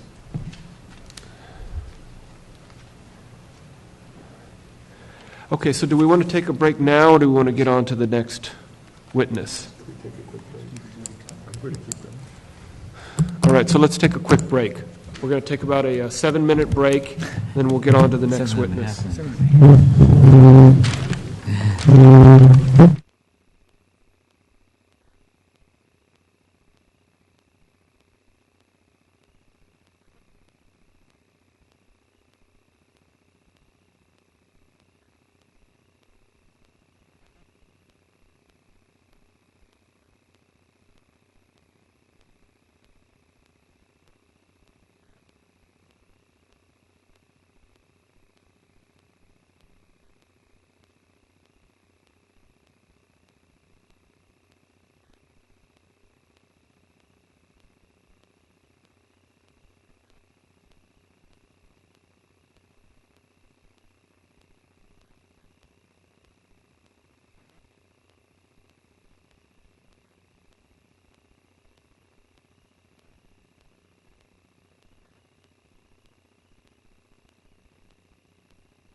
Okay, Ms. Birkenwald, you ready to begin?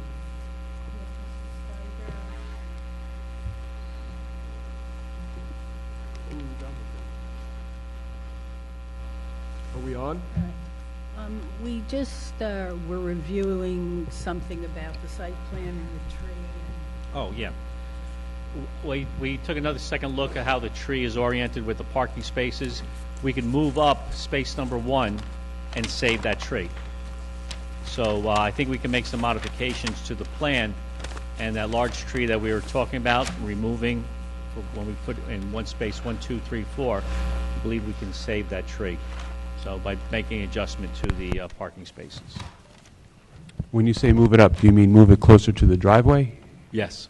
You see how space 1 and 2 are kind of notched?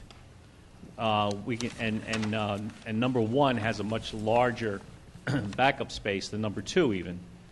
And that tree is right in front, probably right smack in the front of space number 1. So if we move it up 3, 4 feet, we could save that tree.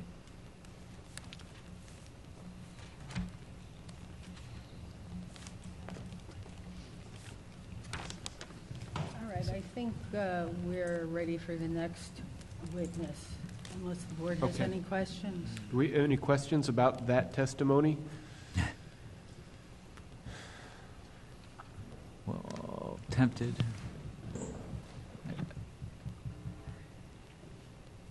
I guess the question would be is there any way of sketching that out to see? Because I can't tell from, I trust what Mr. Steiger is saying, but it's difficult to visualize exactly where the tree is, because that's not shown on the survey, and how it relates to the parking. I'm having trouble understanding what you're saying. If I sit down and we have our next witness, I'll sketch something on the site plan and be back up. All right, but if you don't mind, prepare something about process too, because if you're doing excavation, you're taking 12 inches out, then you're going to be damaging the roots of the tree. So explain how you'll work around that as well. Yes. All right. If you take a look at the photograph, you can actually see how that could look. But I can't see how it relates. Okay, Ms. Birkenwald, your next witness, please. That's the way the parking Witness is Brother Jude Lasota. Yeah, that's the tree.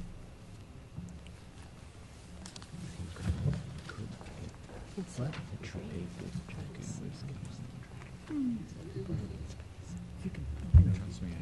Raise your right hand. Do you swear or affirm the testimony you give to this board is the whole truth? I do. Please state your name and address for the record. Spell your last name.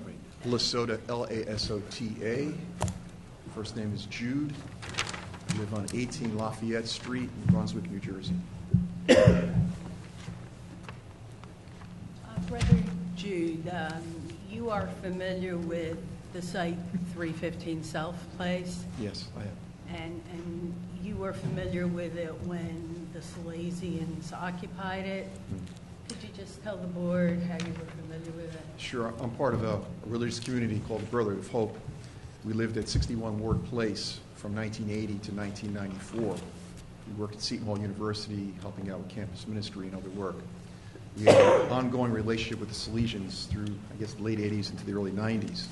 And I was at the house several times for mass, worship, dinners.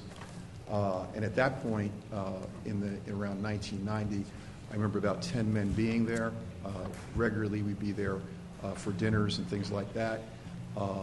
Again, they used it for worship, formation, and a men's residence. And the men living there at the time were mostly seminarians at that time going to Seton Hall University. So that's, and then as, whatever now, 25 years later, I'm in a similar situation where I'm helping pastor the house, helping oversee the men that are there, because this is a supervised household of men that live there right now. So you're familiar with both the kind of use the Salesians had Yes.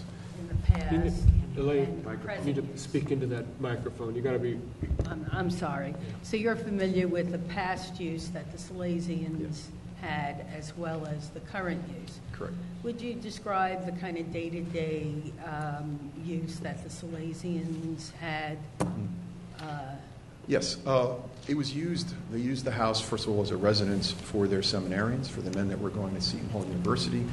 Some of the priests did spiritual direction there, so people would regularly come to the house for counseling and spiritual direction. And then at times there were weekend retreats and things done at the house. And how many people were at the weekend retreats? I can't give you a number of that. I just know I was there when, like, the organizers were there. So there was, 3, 4 people in the leadership team. But it seemed to me at that point that there was a larger number of people. I can't give you a specific number right now.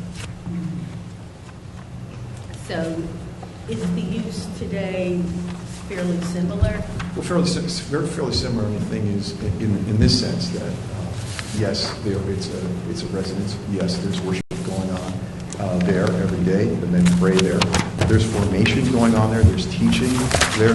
This is not just a nice place to live for 6 or 7 men. These are men that are committed to their faith, who want to learn more about their faith, who want to grow in their faith. And on top of that, it's just simply that it's supervised. These men are interviewed before they come into the house. This is not just open to anyone. There's a process that takes place. So yeah, and I think and then what I do also is for the larger group, it's SBO. At times we do have meetings there. Now when meetings get excessive, we do them on the campus, excessively large. We get them on the campus. But at times we do have meetings there. And there are Bible studies there currently. Currently, yeah. What I'm responsible for is teaching and formation. I have to ask Ed about Bible studies, but I do more of the character formation, the theology training, and how to live together in peace in households like that. So this group of men live together as a family? Yes, they have the dinners together, they eat together, they pray together, and many of them are in school right now. Thank you. I have no further questions. I have a question just to start off with. You said supervised residence. What do you mean by supervised? Well, the men who lead the house, we meet with them regularly. Like the mission leaders who work at Seton Hall University right now, these are men who work with these men, who bring these men into the household. I meet with them every 2 weeks and talk about things, how things are going. And then right now there is a mission leader in the house, a little brother there that's a student at this point, who oversees the house and makes sure that the schedule is kept, the house is clean, the chores are done, and things like that. Does that person live in the house? Yes.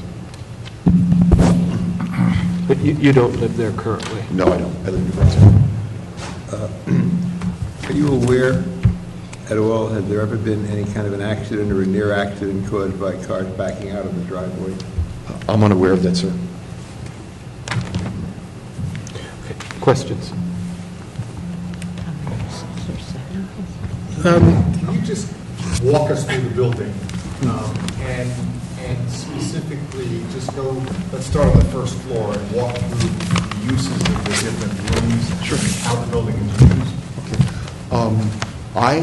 And just to say, my specific responsibilities, because they're formational, I can tell you how it's used for teaching, but day to day, okay, I'm not there 24 hours a day. I'm there a day and a half a week. So I'm not there 24 hours a day. There is another person that lives there that can tell you, who's here, who can tell you more about that day-to-day experience. Is that person going to testify? Yes, the executive director, Ed Mazzio, will testify next.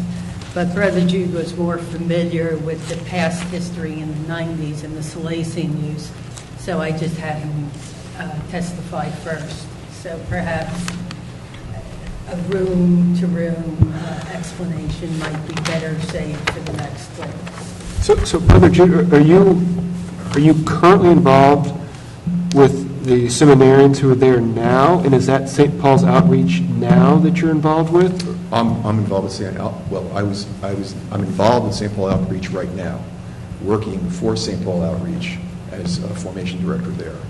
I lived in South Orange and worked in the area in the 90s, the 80s and the 90s, and that's where I came in contact with the Salesians and actually had a great working relationship with the Salesians at the time. Okay, so what you're saying is you span the history of the Salesians and the current residents. Correct.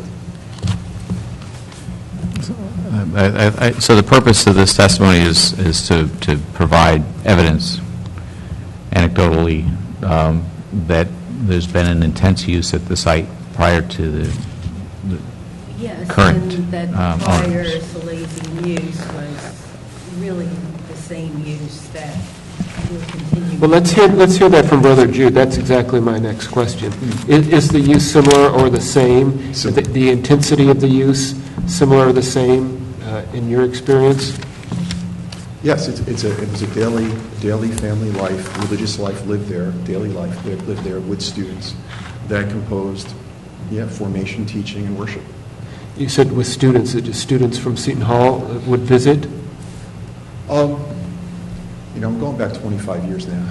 So I can say that the students that were there were Salesian seminarians who did work on the campus, who did evangelization on campus. And of course, the Salesians' mission is to young men. That's always been their mission. In St. Paul's? St. Paul's very similar. Our mission is to young men. Young men and women. Are the residents there, are they Seton Hall students or are they seminarians? No, they're students. They're Seton Hall students. Right. Seton Hall students and students from, the particular schools, I'd have to give to the next witness. I'm not familiar with all the schools, but Seton Hall is certainly represented there. So are they undergrads? Undergrads, correct. Do you know how many live there now? Or are we going to get There's 10 living there right now. 10 living there now?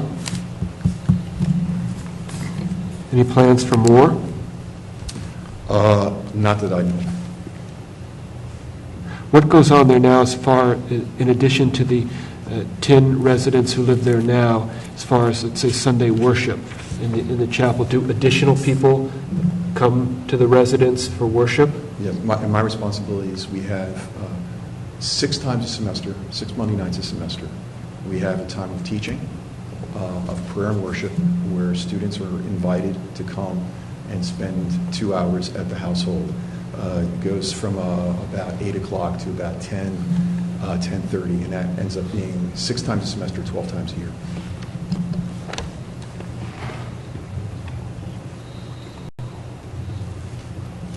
And how many additional students would come on an evening like that, from that 8 to 10? We would have the number can vary. Committed to it is about 25 people. We have had larger numbers, but now what we have done is, now that we have larger numbers, we do anticipate larger numbers, we move that meeting to Seton Hall University. So what's the maximum that you could host there for a meeting? Well, the chapel holds 24, but I mean, if you have standing room only, you could easily get 35, 40 people there. Well, that's rare. Have you held meetings for 30 to 40 people? A couple times we had that many, and then that's when we decided to begin to move things to Seton Hall for those nights.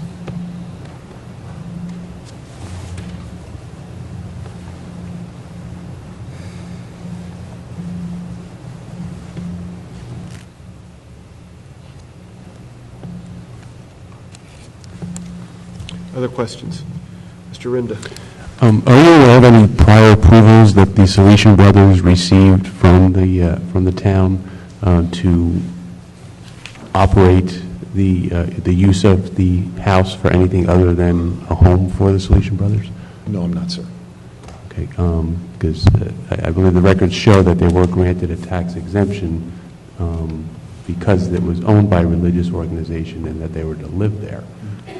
But you're not familiar with any board approvals or anything like that that granted them, the ability to use the property as more than just a residence, but to use it for teaching and to use it for other No, uses. I'm not aware of that, sir. I did submit with the application the certificate of occupancy, I believe it was 1990, that the Salesians got along with architectural plans for the addition that was built in 1989, 1990, and that's part of the application. But that was for a building addition to the property that was already being used as a home for the Salesian Brothers. It was for the building addition with the chapel. I understand that, but it wasn't a variance or a approval by either the planning board or the zoning board at that time for them to do anything other than use it as a residence. The chapel that was built then, I would have to assume, because I wasn't here then, that the intent was the chapel was to be used by the residents. No, I made an Oprah request to the Township of South Orange for the property, and they supplied me with the certificate of occupancy and the architectural plans, which I submitted with the application. I believe not the first filing, but when I got it a little later on in February. So this addition with the chapel was built with approval, but apparently the zoning officer did not notice the 5-foot discrepancy in the setback, and they were never sent to a board. But again, and I'm looking actually at the permit that I believe you submitted from November 4th of 91, and it lists the description of the work as a modular addition to existing single-family house. Correct. So the house was recognized as a single-family house. It wasn't recognized as a place of worship, a church, or anything like that. Well, and it had a chapel. It quite obviously looks like a chapel. And I understand that, and they built that, and but they were never given any prior approval to do anything other than live in the house. Is that correct? They never were before a zoning board. Okay, so As far as the records of South Orange show, they didn't have that. no, they didn't have the variance, and that's why we're here this evening, is to consider that variance tonight. Correct. Right. Well, after the fact, yes, but that's the way life goes. Okay, other questions? So, I'll ask it. So the proposed use that we're here to approve is actually already happening on the site? Oh, yes, it is. Okay. Okay, so how do we deal with the fact that what we're being asked to approve is already happening? It's our position is it's very similar to the use that goes back to 1990 with the Salesians. But there is no certificate of pre-existing nonconformity. There is no variance that was granted to use the property in that way. This is a conditional use for a property that doesn't meet the conditions for a religious organization. And The conditions that it doesn't meet are 5 feet on a 350-foot long property. What I'm apparently, saying is, though, the property is being used as a religious organization as described without approval at this time. well, right now the occupants reside there, but they've moved their formation activities to Seton Hall pending the approval. We just heard from Brother Jude, he says they have meetings there, which I'm not freaked out by that because that's what's apparently been going on, but now you're saying something different, that, oh, wait, they aren't having meetings because they're moving to Seton Hall. He said the bigger meetings, they moved to Seton Hall. I'll let the executive director address this. And I think y'all are talking two sides of the same issue. We're here to consider a variance for a house of worship, just like you said. And yes, they've been doing this beforehand without approval. There you have it. And so I think whether they were doing it beforehand is relatively irrelevant to us, right? They don't have either a variance or a certificate of prior nonconforming, so it is as if it was the first of that use. Right. With the added evidence that they might provide that the site has accommodated the use historically. Right. I guess what I've gotten out of this is that if this property was considered as a single-family house, then it wouldn't have any variances, right? Because the yard requirements are different if it's a Right. conditional use. That's correct. Okay, so I guess what's happened is that we're now recognizing, or it's being presented that now it's not a single-family house, it's a house of worship, and that kicks in the different requirements. And maybe in 91, they still considered it a single-family house, and that's why it never was flagged at that point. Right. And I think the engineer used the word legitimize. It may be appropriate in this case. Okay. No, I was just going around in my head as to how did we get to this point. So that makes some sense now. We have other questions for Brother Jude. What is the number of staff that are there? I guess the executive director can answer that question better than you, so I'll hold it, yeah.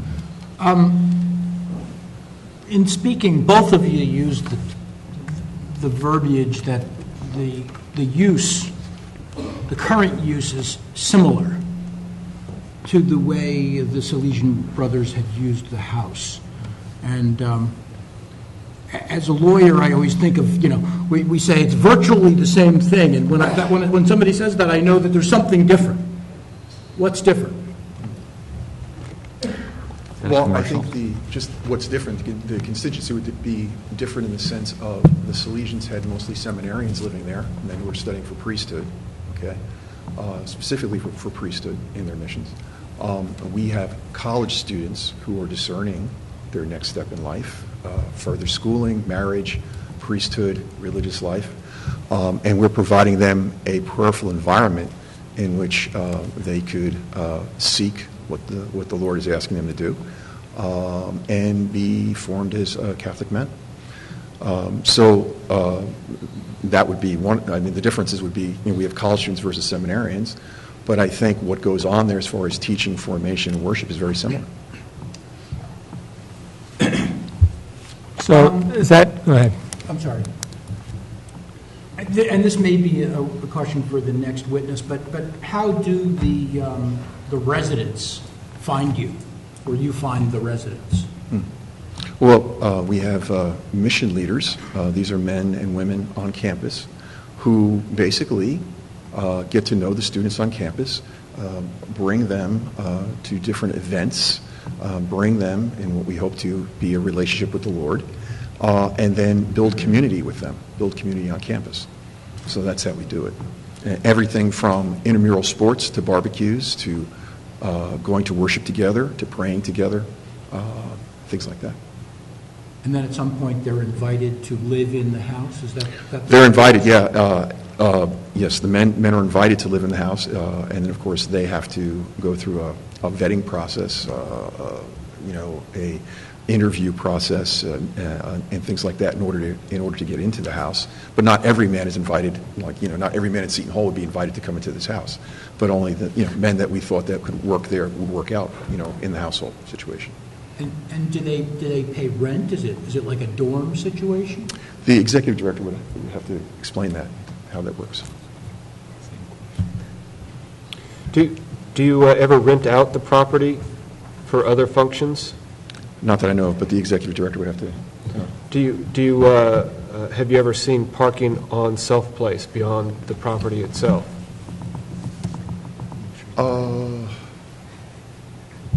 I think I myself on a Sunday parked on Self-Place one time when there was something, but I don't remember massive amounts of parking there. There's one other question I was going to ask. I'm going to think of it. Mr. Descalzo. It just occurred to me that outreach and mission and neighborly experiences are part of what the faith is all about. Sure. Do you have any memories about outreach to the neighborhood or relationships within the neighborhood, either good or bad? Yes. Actually, I just talked to, we have a witness that'll talk about shoveling snow for people and things like that, so he can come up and vouch for that. Is there aside from the students, is there an older adult there residing at the residence, or is it just students? No, there's an older mission leader, someone that's close to their age, but out of school right now, overseeing it. That lives there? Yes. On a permanent basis? Yes. So that's what you mean by supervise? Supervise, yes. Gotcha. Okay. Mr. Dwyer? To Mr. Breen's point, could you explain a little bit more what would be the difference between a seminarian and an undergrad student? Okay. Yeah, a seminarian is usually, can be, well, at Seton Hall, there's two seminaries. There's a minor seminary, a major seminary. Minor seminary is undergraduate students, okay? Major seminary are those who've had their undergraduate degree that are going for, ultimately going for ordination as a priest. So that process is 5 to 6 years. The minor seminary is 4 years. The Salesians at the time were more involved with that last step of men seeking priesthood, doing that 4 or 5 years of training there in order to be ordained as priests. And are you saying that St. Paul is more concerned with the undergraduate, Yes, the I am. minor seminarians? Yes.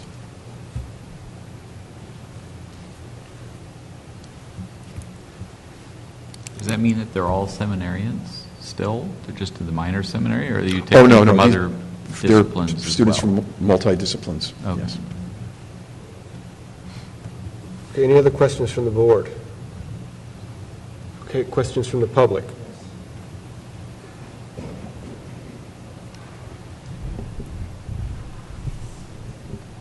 Samantha Banker, and the direction to the left in front on 319 South Lake. And the first question is, you deal with other outreaches on St. Paul and other areas in the city. Are we all on campus? Okay. St. Paul, I work for the Diocese of Metuchen at Rutgers University, too. And it's not a St. Paul outreach, okay? But it's very similar in what we do. We have a men's house in New Brunswick that's actually an old rectory that we use at Sacred Heart Church right now. And that's in a neighborhood with families? Oh, absolutely. Oh, yes. Very densely packed neighborhood, actually. Okay, and you mentioned that the uses were similar from what it used to be under the old owners. Right. When it was two adult priests that were living there at all times. Now, you said that there's one Mission leader. missionary that's just a little bit older than the college-age boys. Correct. Yeah. And you said that it's up to 10 right there that's living there right now, but it could increase? I can't say it's going to increase. I wouldn't know that. That'd be executive director would have to answer So that. does that one person that's a few years older than the college boys, does another one of those supervisors live there full-time and monitor the... The executive director will have to answer that because I don't know what the future plans are. But also, there's a staff of adults that run SBO. And we can talk about those numbers. He can talk about They the don't numbers. live there. No, but they oversee it. Okay. They oversee the 10 college undergraduate Right. boys that are living That and the entire outreach at Seton Hall University. Okay. And you said before that how it used to operate is similar to how it operates now as a resident, a single-family home residence, as a chapel, as a retreat, as a, and also as a dormitory. Right, there for was the there most men part. living there, worship there, retreats there, formation and teaching happened there. Okay, thank you. You're welcome.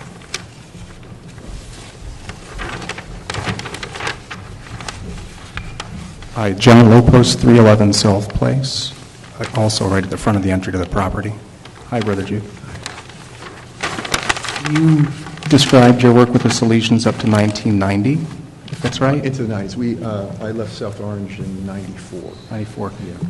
Can you tell us what you know of the use of that property from 1994 to, say, 2000? Oh, from 94 to 2000. No, I was transferred to Florida State. Okay. You were out of state? Yeah, I Oh, was. okay.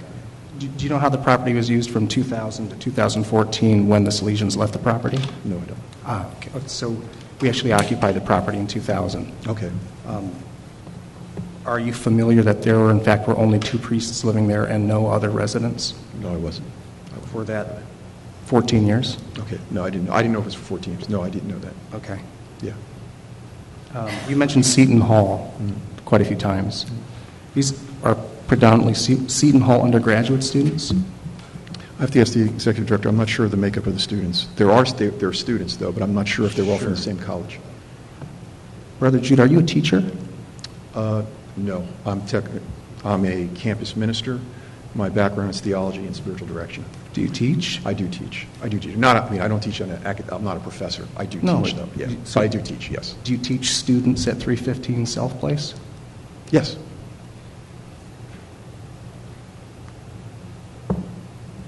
Did you say before that these students are recruited to live at that property? Yes, they're asked. Yes, yes. Okay, thank you. You're welcome. Come on up. Again, Clarence Jones, 321 Irving Avenue. I have to ask your forgiveness because I'm really trying to follow you and I can't. I was a former zoning board member in another town, and generally the process is that the public is giving notice as to what you're going to be discussing. And a D variance is not use. The other question that was talked about earlier, the Uniform Code Certificate only tells a person that the town, in effect, is approving how something was constructed. That's its only function. It's telling you that it was constructed and approved. Do you have questions for the witness here? Yeah, but as a resident, I'm trying to follow you, and I can't. Because I don't know what you're really trying to decide. I don't even know, truthfully, if you're trying to approve something that's already technically, in terms of use, been approved. A house of worship, I'll explain again. Right. If you look in our ordinances, and you all can intercede if I'm not speaking correctly. You too, Mr. Dwyer, you're the attorney. A house of worship is a conditional use that's approved in this zone if it meets certain requirements. Well, an R3 is residential. This is a residential zone, as you know. You live in that zone. But this is a R3 certificate. I don't know what an R3, I don't know. It's residential 3. Let me try. I think what I said before is what we're grappling with. That certificate that you're holding in your hand was for an addition to a single-family house. I understand. Okay? So in 1991, when that addition was built, this property was still considered as a single-family house. There was not a zoning approval at that time to convert this to a house of worship. Okay? Is there Right. one now? Now, what my point is that there is not a certificate anywhere in the last, between 1991 and 2015, which says that on such and such a date, the use of this property changed from a single-family house to a house of worship. But it has, somewhere along the line, evolved. So now we're faced with an application where they're applying for a house of worship. Even though there's nothing in the history that made that conversion, that's what we're being asked to evaluate now. Now, I think the confusion is that, in fact, the property's been used for that function for 25 years. But in a public hearing, that's irrelevant, what it's been used as. What we're talking about is what is it going to be used as. Which is, I think, what we're discussing right now. Well, no, because I guess if you ask everybody out here, they'll tell you they didn't understand what was going on, which is why I'm standing up here trying to get that point across. Okay. We don't understand what's going on. If you're trying to tell us, the residents, that we're discussing what a facility, a building, a place is being used as, that's one thing. But if you're trying to tell us, well, because it's been used as this for the last 25 years, it's legally considered that now.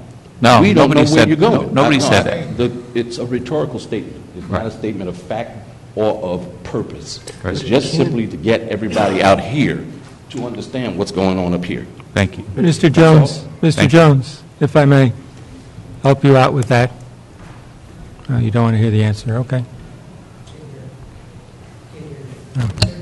You say, Mr. Jones, if you wanted to allow the board to hear the application that's been brought before it, I think you'll find the board will ask the questions that you're asking, and at the end of the day, they'll make a decision about what we're doing here.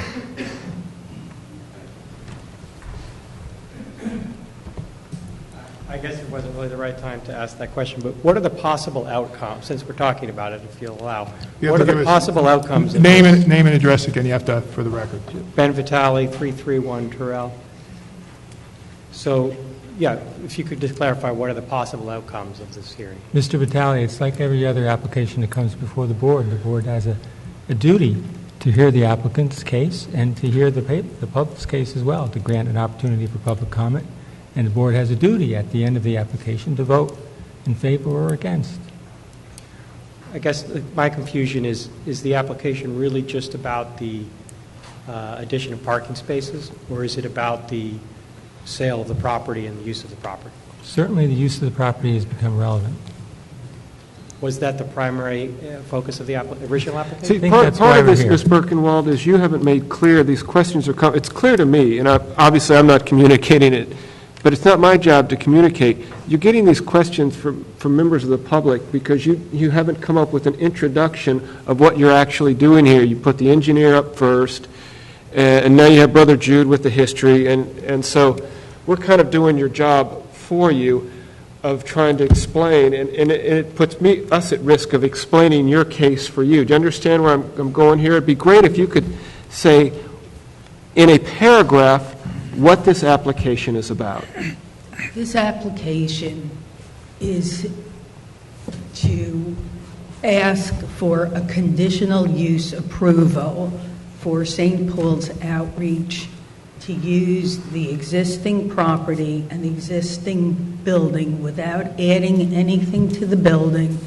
The only changes we are proposing is to modify the driveway to improve the parking and circulation just slightly. We're not adding so much asphalt as to require a variance for lot coverage. We're well under the required coverage. So we're asking for this board to give conditional use approval to St. Paul's Outreach. Perhaps as a what? As a religious use. It's a residential religious home with a chapel.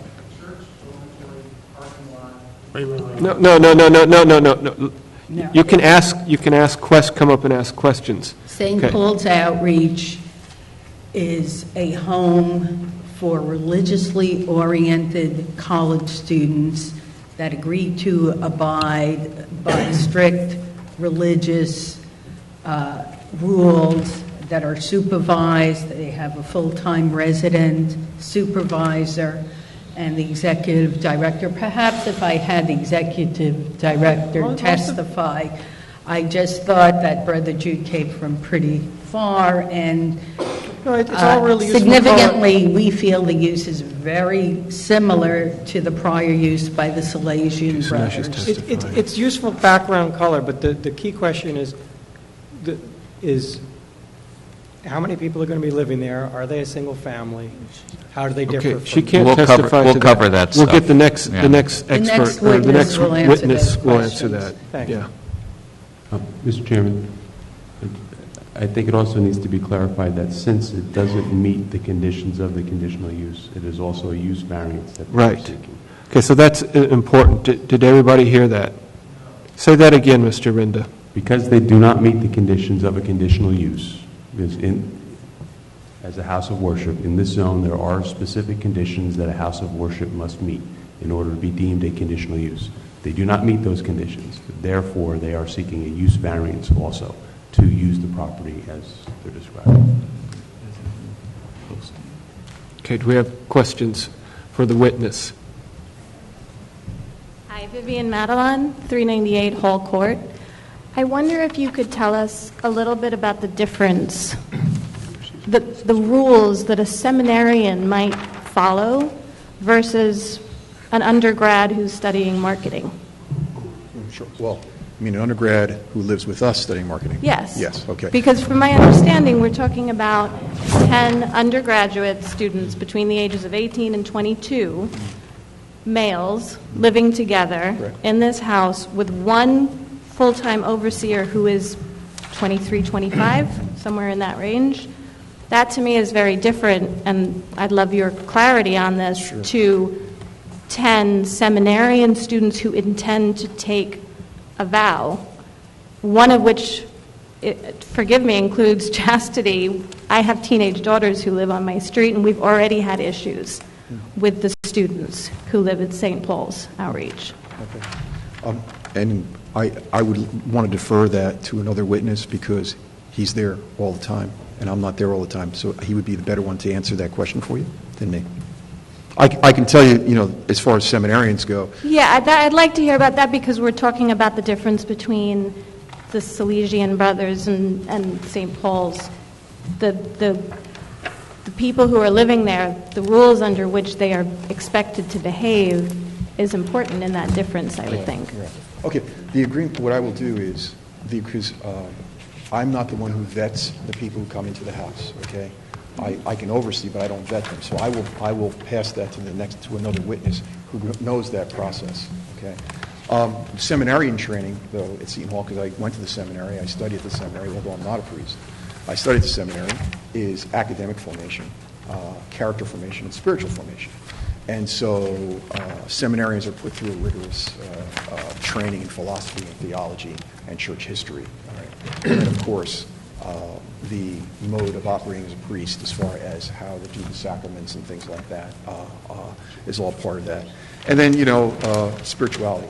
And I think that's one thing that I can vouch for is the spiritual component of St. Paul Outreach is we are working with these men, teaching them how to pray, teaching them to seek God, teaching them to serve the church, teaching them to have servants' hearts. That I can say, I can vouch for is very similar. Thank you. But as far as their daily life on, I would ask them another witness about that. Okay. Thank you.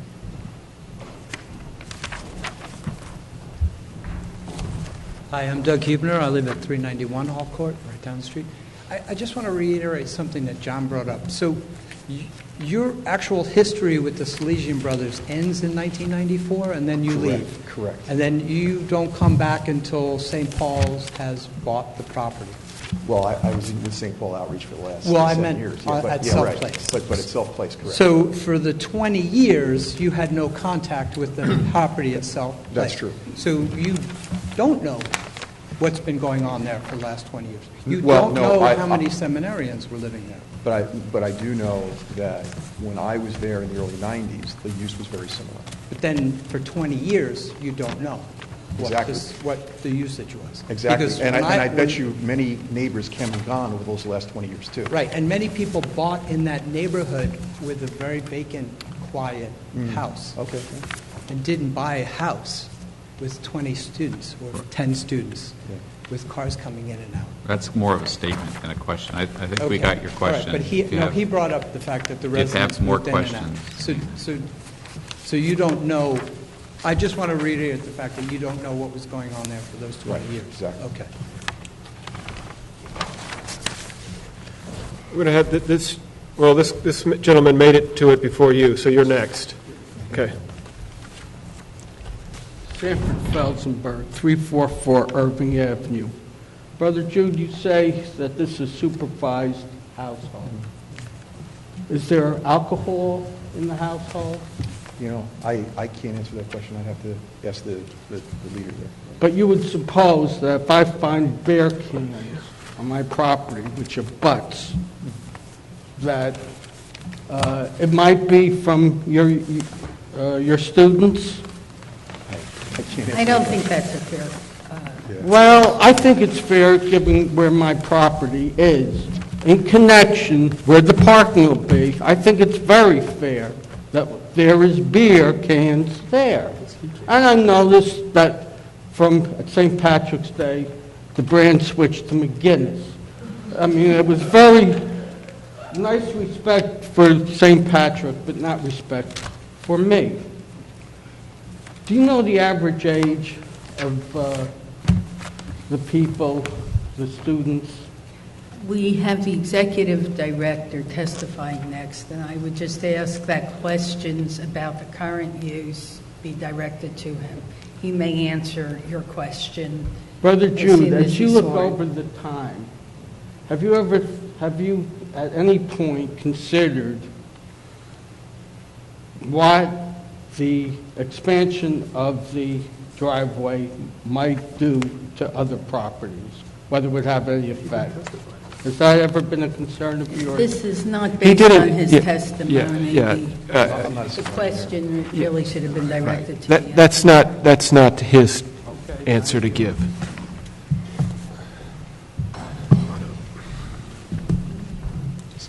My name's Bob Niles. I live at 367 Terrell Avenue. And I just want to make sure I understand one thing. You're saying that now that there are 10 students, a minimum of 10 students living there. And we've heard from other people that in the last 20 years, it was basically 2 more adult males living there. Excuse me, there was no testimony ever that there were It was a question that was males. asked. I thought I heard you say you didn't know how many lived there, but the people in the room who've been living here seem to feel that there's been basically maybe 2 people living there full time. My question to you, There was no testimony about that. Then you can forget it for a moment. That just relates to my question. I was putting it in context. My question to you is, when you were involved with the group back in 1991, how many people were living there full time at that point? I remember having dinner there with at least 10 people. No, not having dinner with. Yeah. How many lived there? I'm pretty sure there was about 10 people living there at the time. Living there at the time. Yeah. Thank you. Sure.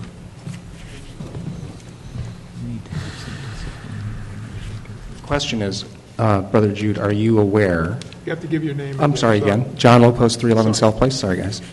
Folks. Brother Jude, are you aware that for the last 14 years, there were 2 priests living on that property on a semi-permanent basis? No, I wasn't aware of that. I wasn't aware of that. Okay. Are you aware that there were no students living on that property for the last 14 years? Right. But I think there were retreats there, weren't there? Yes, there in fact were some retreats as part of the Salesian mission. Exactly. There were not residents Right. of the property. Okay. So a couple of questions. Do you think it's reasonable for us to see the use of this property as a dormitory with an RA? No, because the commitment's different and the agreements are different. Are there not 10 or 11 young students living in the Correct. building? There are, yeah. Is there not someone supervising them? Yes. But the reason why they're there is different than why they're living in a dorm. I mean, all these people, all these men who live in that house could live in a dorm if they wanted to, but they don't want to live in a dorm because they want further formation in the Christian life. Is it there's because they deeper were level of commitment. recruited to the property? Excuse me? Is it because they were recruited to the property? It's because they want to live there. Okay. Yeah. Fair question. Thanks. Oh, you're...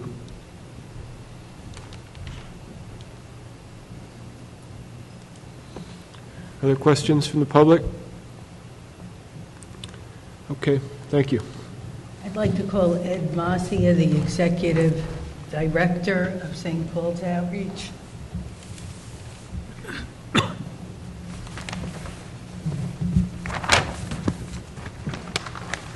Actually, the official title, I believe, is Senior Mission Director. Please raise your right hand. Do you swear or affirm that the testimony that you will give to this board is the whole truth? Yes. Please state your name and address and spell your last name. Ed Moshe. I live at 1 Mary Street in Warren, Moccia. Would you state your title with St. Paul's Outreach? My title is Senior Mission Director. I'm basically the director, though, at Seton Hall. And you've had that position for how long? This is my 6th year, so it's been 5 years. Now, would you just tell us what St. Paul's Outreach is exactly? Is it ancillary to the Roman Catholic Church? St. Paul's Outreach is an ancillary to the Roman Catholic Church. We work mainly with college students, sometimes young adults, on college campuses. We do evangelization. Our goal is to help students grow in the Catholic faith, Christian way of life. One of the programs we have is what we call our formation program, and as part of that formation, we have what we call a household program, and that's what we're discussing. And that's what you would like this board to approve at 315 South Place? That's correct. And basically, what is this program? So the household program is a residential program. The students are living there. In order to live there, again, Brother Jude had mentioned this, they have to apply. They need 2 separate independent references. They go through an application process, and they go through an interview process. And then they agree to live a certain way of life. So there are household agreements, there are household guidelines, and I believe one of the gentlemen actually, I had a copy that I gave because I know someone was interested what those guidelines are, so I hope you found them helpful. Perhaps you could summarize. As part of it, so the men wake up at 6:30, 4 days a week. They have breakfast together, and then they do morning prayer together. They have meals together. There's a common kitchen. So most of the use is residential use. Some of the use, these formation evenings where Brother Jude comes in, that's where the numbers began to swell and get big, and we have since realized, time out, pause, we're going through this, let's move all of these events and functions to campus, which we have done, and we'll continue to do until this is resolved. But again, as part of the household life, the men pray together, they do morning prayer together, they have meals together, they serve together, they consider themselves student missionaries within St. Paul's outreach, and as part of that formation, they are what we would call discerning their vocation. So they are not seminarians in the same way that a seminarian would be on college campus, but they are in the process of what we would call discerning the vocation and openness to priesthood or religious life. And the students have to sign an agreement to abide by the rules of... The students have to sign a household agreement, which what states... does that obligate them to? To our common way of life, to our meals together, to service together. I know there's a question about alcohol, and it's actually stated in our policy. The men who are 21 are permitted to drink alcohol on property. We do have a strict no alcohol policy at any of our events, even if there are people who are of age. So if the men are living there, they're allowed to have a beer, but at any official function or event, we do not permit alcohol. So the men eat as a family? The men eat as a family, they shop as a family, they have agreements with cleaning the house together, they care for the yard together, so. They shovel the They snow, shovel, they rake, and they pray together. and they pray together. And you have some Bible classes for them on the premises? As part of St. Paul's outreach, we do have Bible studies. Please speak in the mic. Okay, it was me, I'm sorry. Go ahead and ask the question again so that the record. So that you also have Bible classes on the premises? So the men living there would all be part of a Bible study, a small group of between 4 and 6 men who would meet to share their faith. And one of our full-time missionaries, we have 7 full-time missionaries on Seton Hall campus, would always run one of those groups. And how are the men supervised? Again, we always have one of our full-time staff missionaries living on site. He's actually here. He's supervised by a director who works on Seton Hall campus, and then I supervise the whole operation and program. And to be a missionary, you don't simply graduate, you go through our training program. Uh-huh. So the students are supervised by a trained missionary? That's correct. Were you familiar with the use back when the Salesians? Yes, we had a very good, close working relationship with the Salesians, which is why they spoke to us about selling the property. We actually used to regularly use the property, which is why we knew it would work for us. They used to let us use it on a regular basis. And when we began at Seton Hall 5 years ago, we actually used the property on a weekly basis to host our events there. And we also actually hosted retreats there. And I'm also familiar with high school youth groups that used it on weekends as well. And in fact, one of the missionaries here, Joe, as a high school student, spent a weekend there as part of the high school retreat. And just to clarify, we are not planning on renting the property out. We're not planning on hosting any retreats there. We're not planning on renting out to minors or high schoolers or anything of that sort. So your largest gathering at this location would be for occasional formation sessions? And Which, that's- again, the chapel can comfortably hold 24, but we have had, 30-plus students in there. And then when it became too tight with too many students, we moved it to campus. But we would like to use it for 24 to 30 students, if that's permissible. And what is that meeting? It's on Monday night? That's the meeting Brother Jude referred to. That's every other week. That is literally 6 times a semester, so 12 times a year if we met every single time. And that would be prayer and a teaching. So any noise would literally be us singing and chanting. Have you, since you've been there, have you talked to any of the neighbors? Have they complained to you about anything? I spoke with one of the neighbors this morning, and I understood some of their concerns. Before that, I was not aware of any concerns from the neighbors.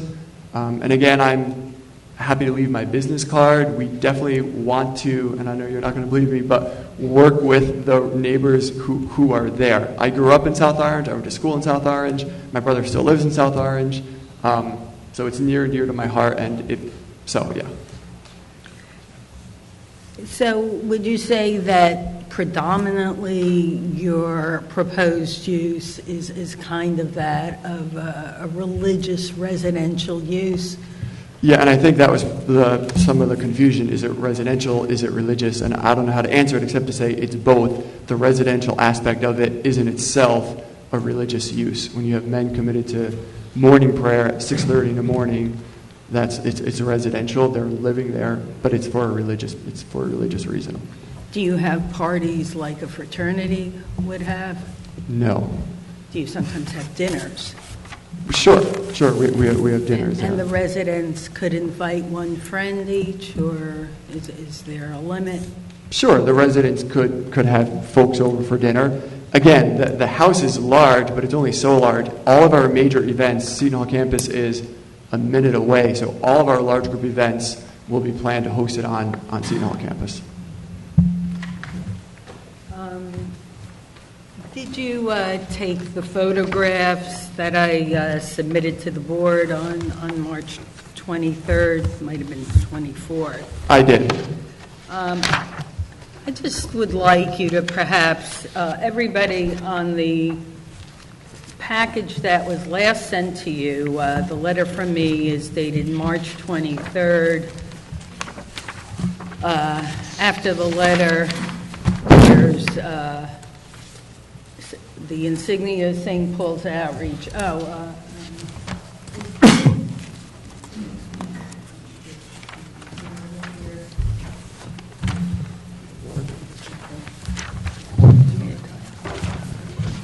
Is this the sign you would like to install where the current Salesian Brother sign is?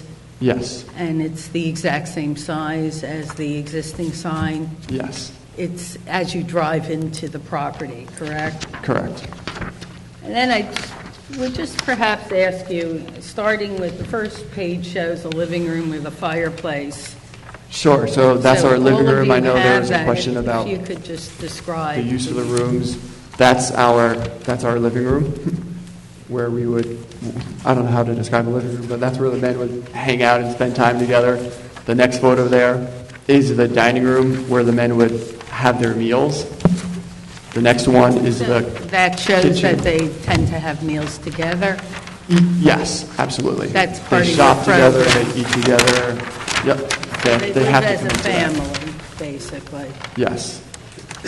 Yep, the next one shows the kitchen, which again is a common kitchen with common food and common space.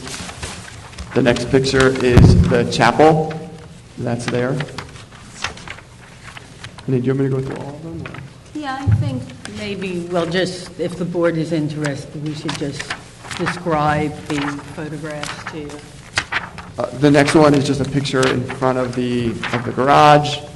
The next one is a picture of the side. It's the opposite side of the house of the driveway. Next one is the back, the rear of the house. And those rounded windows are the chapel windows? That's where the chapel is, yes. Yeah. The next one is the side from the driveway view. The next, I believe, two are just pictures of the backyard. Covered in snow.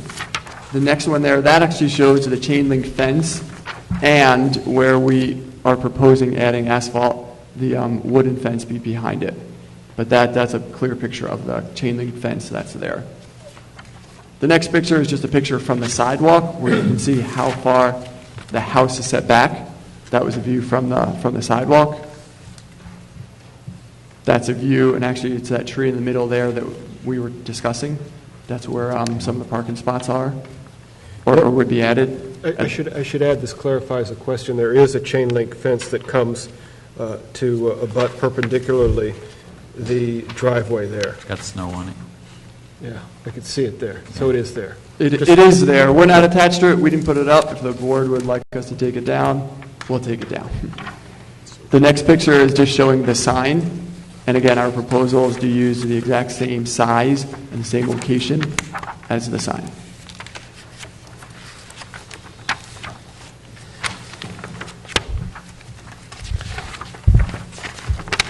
Would you say you were familiar with the house when the Salesians were there? Were there approximately the same number of brothers living there then? The last couple of years, I think, is when they started moving out, and that's why they sold the house, because they were no longer using it like they were when Brother Jude was using it. But again, they let us, groups like St. Paul's Outreach, use it because we use it on an almost weekly basis when we began there, and they rented it out on weekends for retreats, because I actually spent a weekend retreat there myself. Perhaps we should just take this down, because I think some people can't see you from the audience. You mentioned you have staff prayers, I think, at 9:30. Is that every few days, or? Usually once a week, we have our missionaries gather there at 9:30 in the morning for prayer. And what kind of activities do you have on the weekdays? I think the neighbors are sometimes concerned when they're home. Do you have different activities, or? The main one would be the Monday night event, which we've spoken about a number of times, and that's every other week on a Monday night. And there aren't really other regularly scheduled events that would happen at the house other than some of these small group Bible studies, 4 or 5 guys meeting in one of the meeting rooms for Bible study. Do you have Sunday services in the chapel? We don't. We've used the chapel once for a private mass. And if we continue there, we would use the chapel as a chapel for prayer. And if we did have mass there, which we would like to do, it would only be for the private use of St. Paul's Outreach. We would never have a big public open mass there. Other neighbors were asking about the age of the students. You usually don't have freshmen residing there? It would be very unusual to have a freshman there because they haven't met us yet. So typically we meet students when they're on campus and then would invite them into the program. So we don't have a rule against not having freshmen there, but it would be the rare exception to have a freshman there. So the students that you attract to live here, what would you say their inclination or interest is in residing in St. Paul's Outreach? In wanting to grow in their faith, in wanting to live with other men who are serious about their faith as well, and who want their lives to actually look differently because they're willing to move off of campus, out of that dorm room, into a committed religious life. Are women allowed to come into the house or stay overnight? There's a curfew, so women are allowed there during the day. Women aren't allowed to spend the night, and they're not allowed to live there.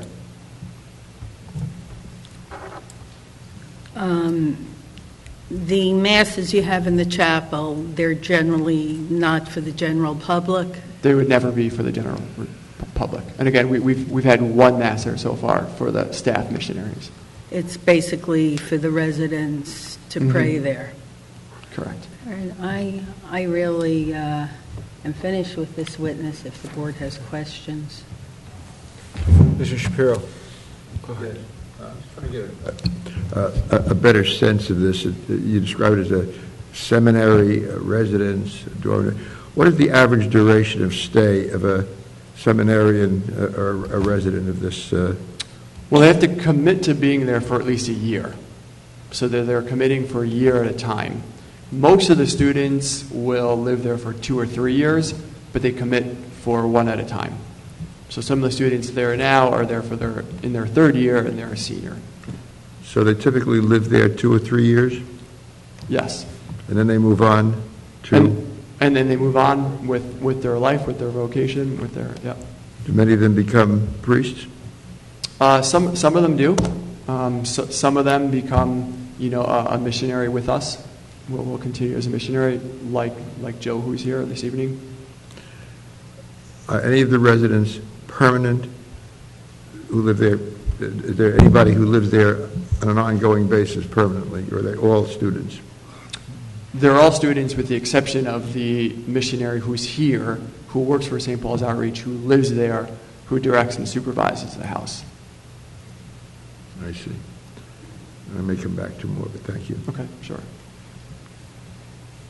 Oh, just one more thing I forgot to mention, but the garage, could you just describe its current condition and what you would like to do? The garage, basically, the Salesian Brothers had just added some insulation in front of the garage doors that we would like to take down so that we can use it as a garage. Right now, we're just not using it. It's a storage room, but we would like to use it again as a garage, which would require just taking down some of the sheetrock that they threw up. Now, you're not proposing any expansion of the existing building at all? Correct.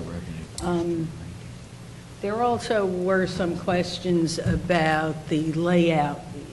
One board member Speak into the wanted to know microphone, about please. the rooms. Let me just see, do we have the, I guess, I'm going to interrupt here just for a second. For Ms. Killian and Mr. DeLuca, I really don't think we're going to get to you this evening.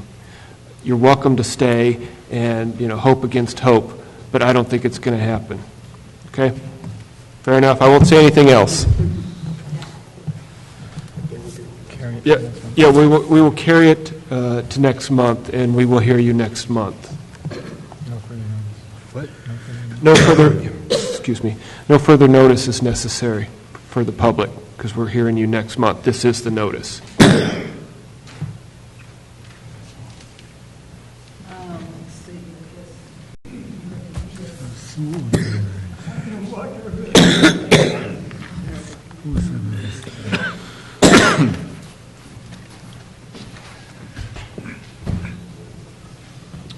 So I don't know if there are specific questions, but the way the house is laid out, one of the hallways are what we're using as bedrooms.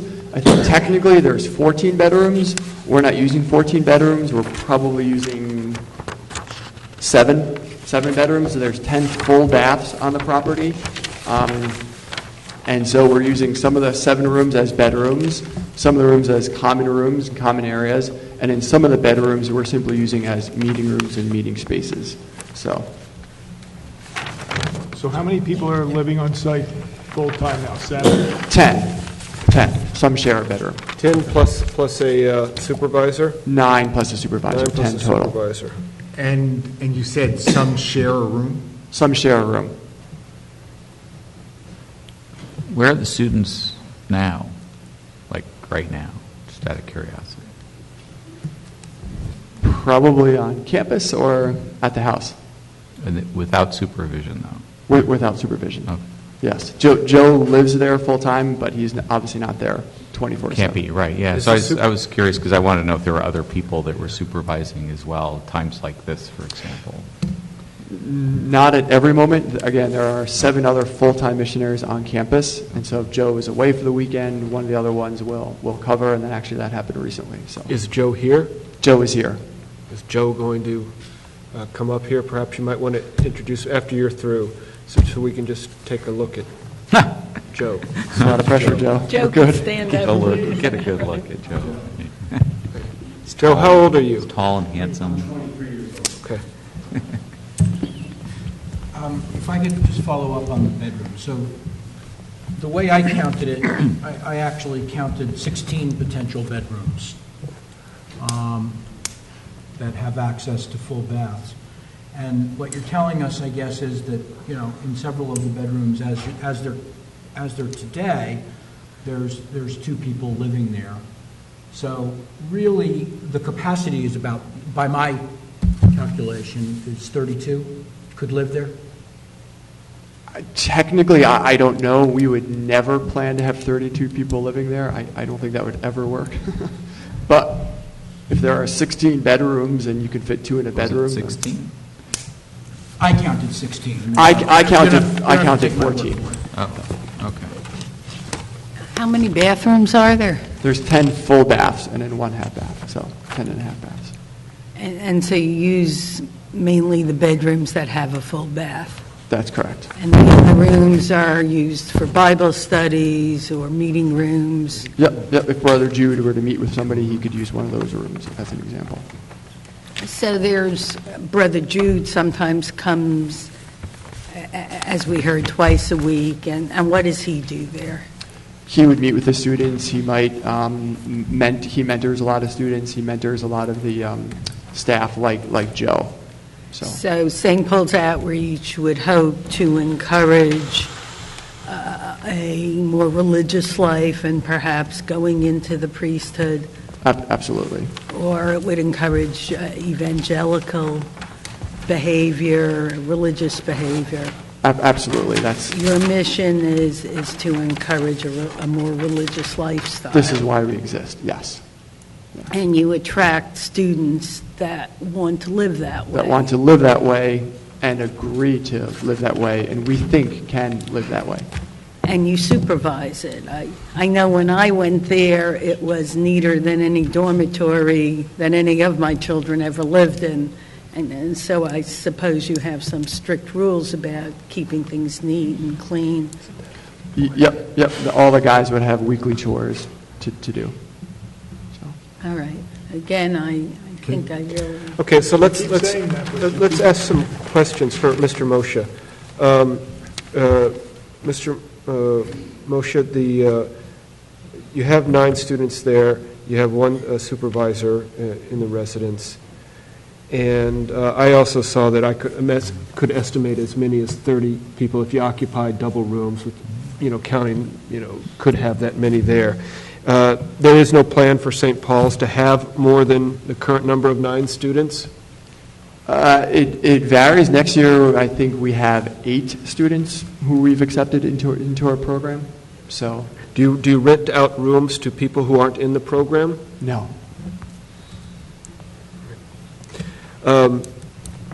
You mentioned that, well, actually, I point to that one photo where you're proposing to have the 4 new parking spots, the asphalted spots. Well, there's already 5 cars there that I count in that one picture on the snowy day. So, I mean, that's not a huge violation from 4 to 5, but I think that speaks to the residents' concern as well as the board's concern of, what would we be approving here? You say you want 4 spots. You've already got 5 there. You've got cars lined up the driveway right now. I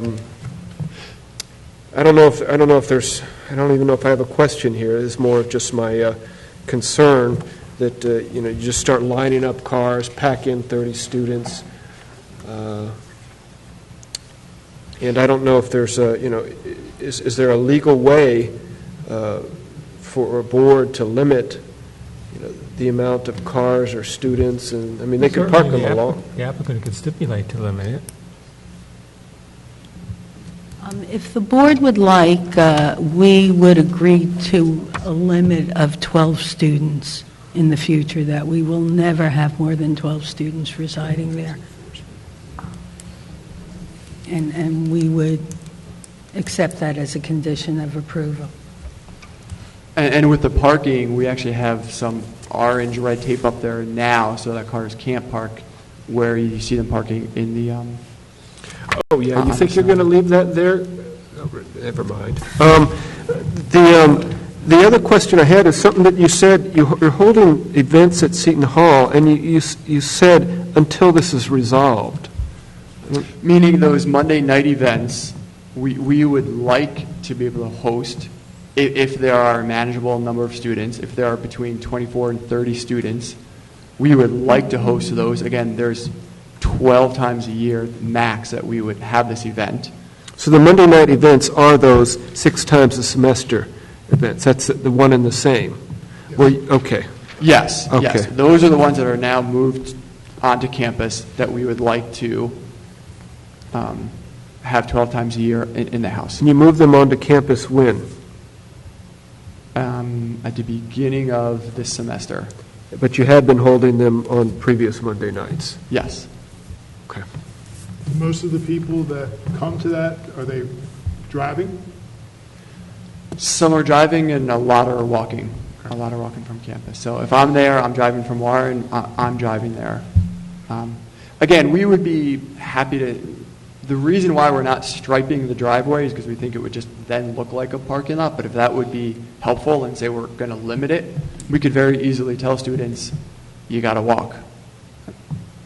Are students parking on self-place, as far as you know, on these Monday night events? We have not used, to my knowledge, self-place once because I've told the guys do not park on self-place. So to my knowledge, we've never used parking on self-place. So where do they park? No, they don't use Terrell. They either walk from campus or they park in the driveway. What is the time of these the Monday night events? 8 o'clock until 9:30, so 8 until 10. Do the students represent in any way a portion of your revenue stream, how you keep the place going? The students make a contribution, what we call a household program fee, Okay. to help cover some of the costs of the program. Okay. But We've talked about the fact that some of them are Seton Hall students and some are other. Where do they come from? from other local campuses, I mean, the majority are from Seton Hall because we're right there, but NJIT is down the road, and so, you know, we've got a student from there, from Rutgers and Newark. But the majority are from Seton Hall. And is there a specific requirement that they remain as students? What happens if they drop out of school? Can they stay in your program? Sure. For the year, it would be unusual, but it could happen. We wouldn't necessarily kick them out if they weren't a student anymore, but we really only accept applicants who are full-time students. Actually, that was going to be my next question. They have to be a student when they're applying to get... Unless they are, like Joe, a missionary working with us, they would be students. Do they sign a lease? They don't sign a lease, they sign a household program agreement. So they're joining the household program of St. Paul's Outreach. And we've got an agreement, and I actually have a copy of it floating around down here, of the ideals and practices. Does that have similar commitments to a lease? It would. It would be more intense than a lease. So. And they pay rent? Again, we call it in our program a program fee. So they're making a contribution to help cover some of the costs. But it's a fixed amount, it's not a voluntary amount, it's whatever they want? Yes, it's a fixed amount. It's a fixed amount. And they all pay the same? And they all pay the same.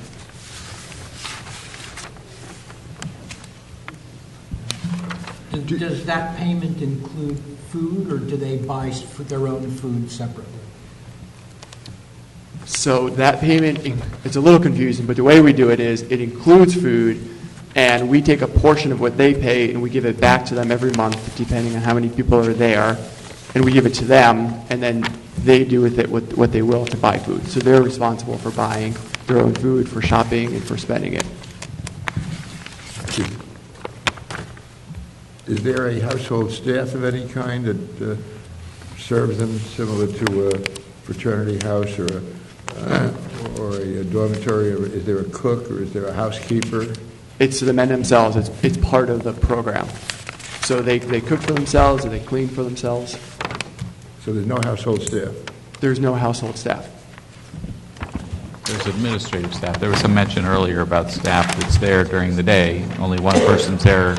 Some of the missionaries who are on campus, like Joe, they're full-time missionaries, but they wouldn't be house staff. They wouldn't be coming No, there I to clean. wasn't. Yeah, but there are staff there. How many of them tend to be there on a given day? The other staff live on campus. Uh-huh. They live in the dorms on campus. So some of the guys, 2 or 3 of the guys, might come over for a meal, or to have this Bible Informal study. show-up kind of thing. Oh. Are students, under the lease, are they allowed to have a car and to park the car on site? Yes.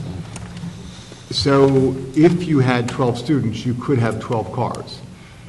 Well, unless we agree here tonight, and I'm told that we can limit it to 11, then we can't. Then we would have 11.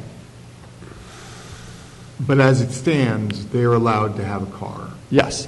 And so you could have a maximum number of cars. Do you issue parking permits, or is it simply?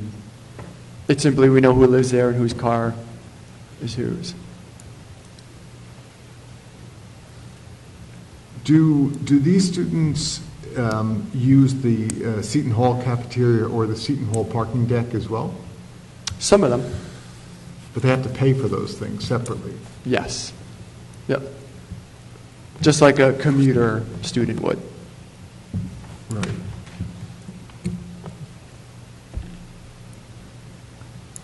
And just to confirm, you're saying the only scheduled event that you're calling out is the every other Monday evening, 8 to 10? The only large event other than Bible studies that are going to be 4 or 6, and they happen all over the place. They happen during the day. They happen Monday through Friday. That would be the only regularly scheduled large group event.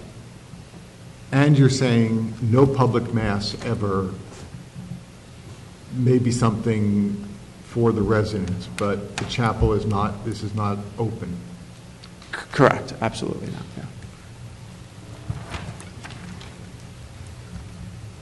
This Monday night event is not every Monday night. Every other. It's 6 times a semester, so it's about every So other. every but month. when you throw in there once a month. Thanksgiving and breaks and this and that. Six times a semester, there's 2 semesters in the, 2 semesters, no, that's never mind. No. Never mind, so, excuse me.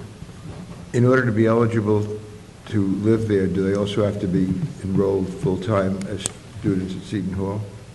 No, we accept students from other campuses as well.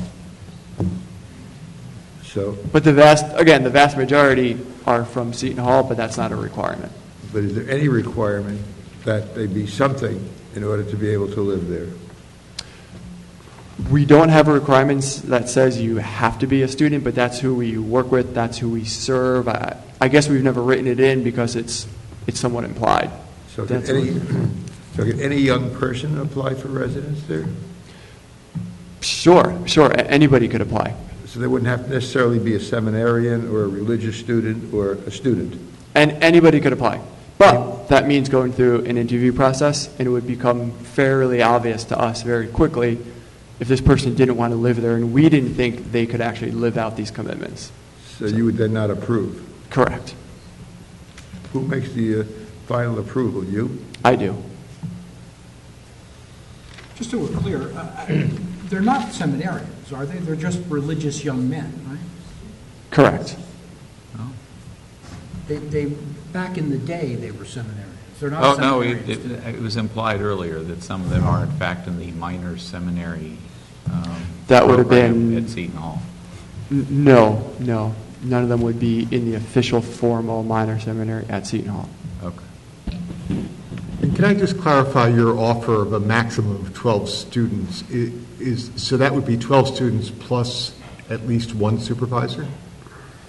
Sure. Again, I'm here to say what can we do to make it work, and if, in a 14-bedroom house, if we think 12 is an appropriate number,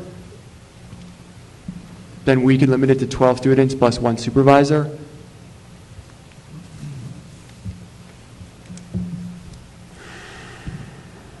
a question about the profile of, you have 10 people right now, right? Of those 10, are they all Seton Hall students, full-time students? No, probably half of them are Seton Hall students, and The other half are? Montclair State University, Stevens Institute of Technology, Rutgers, Newark. And of those students, how many have cars? Of the 10 right now, how many have cars, and how many walk? I think 9 or 8, 9. No. Okay. Joe will be able to answer specifically. It's either 8 or 9. Have cars? Have cars. And park them on the site? And park them on the site. Correct.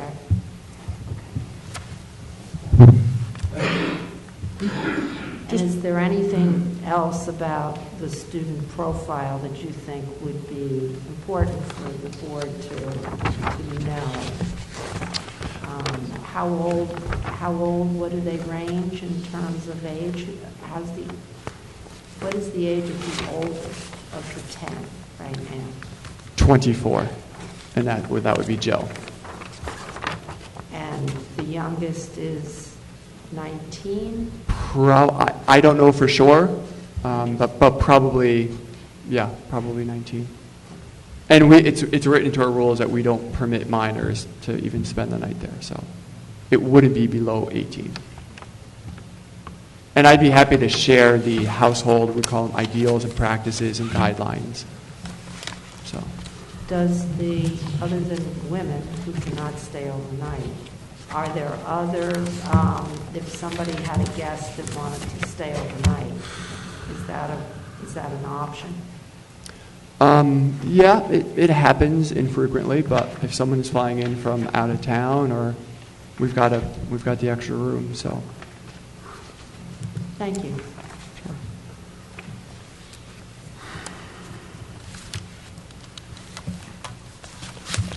Have other questions? Members of the board?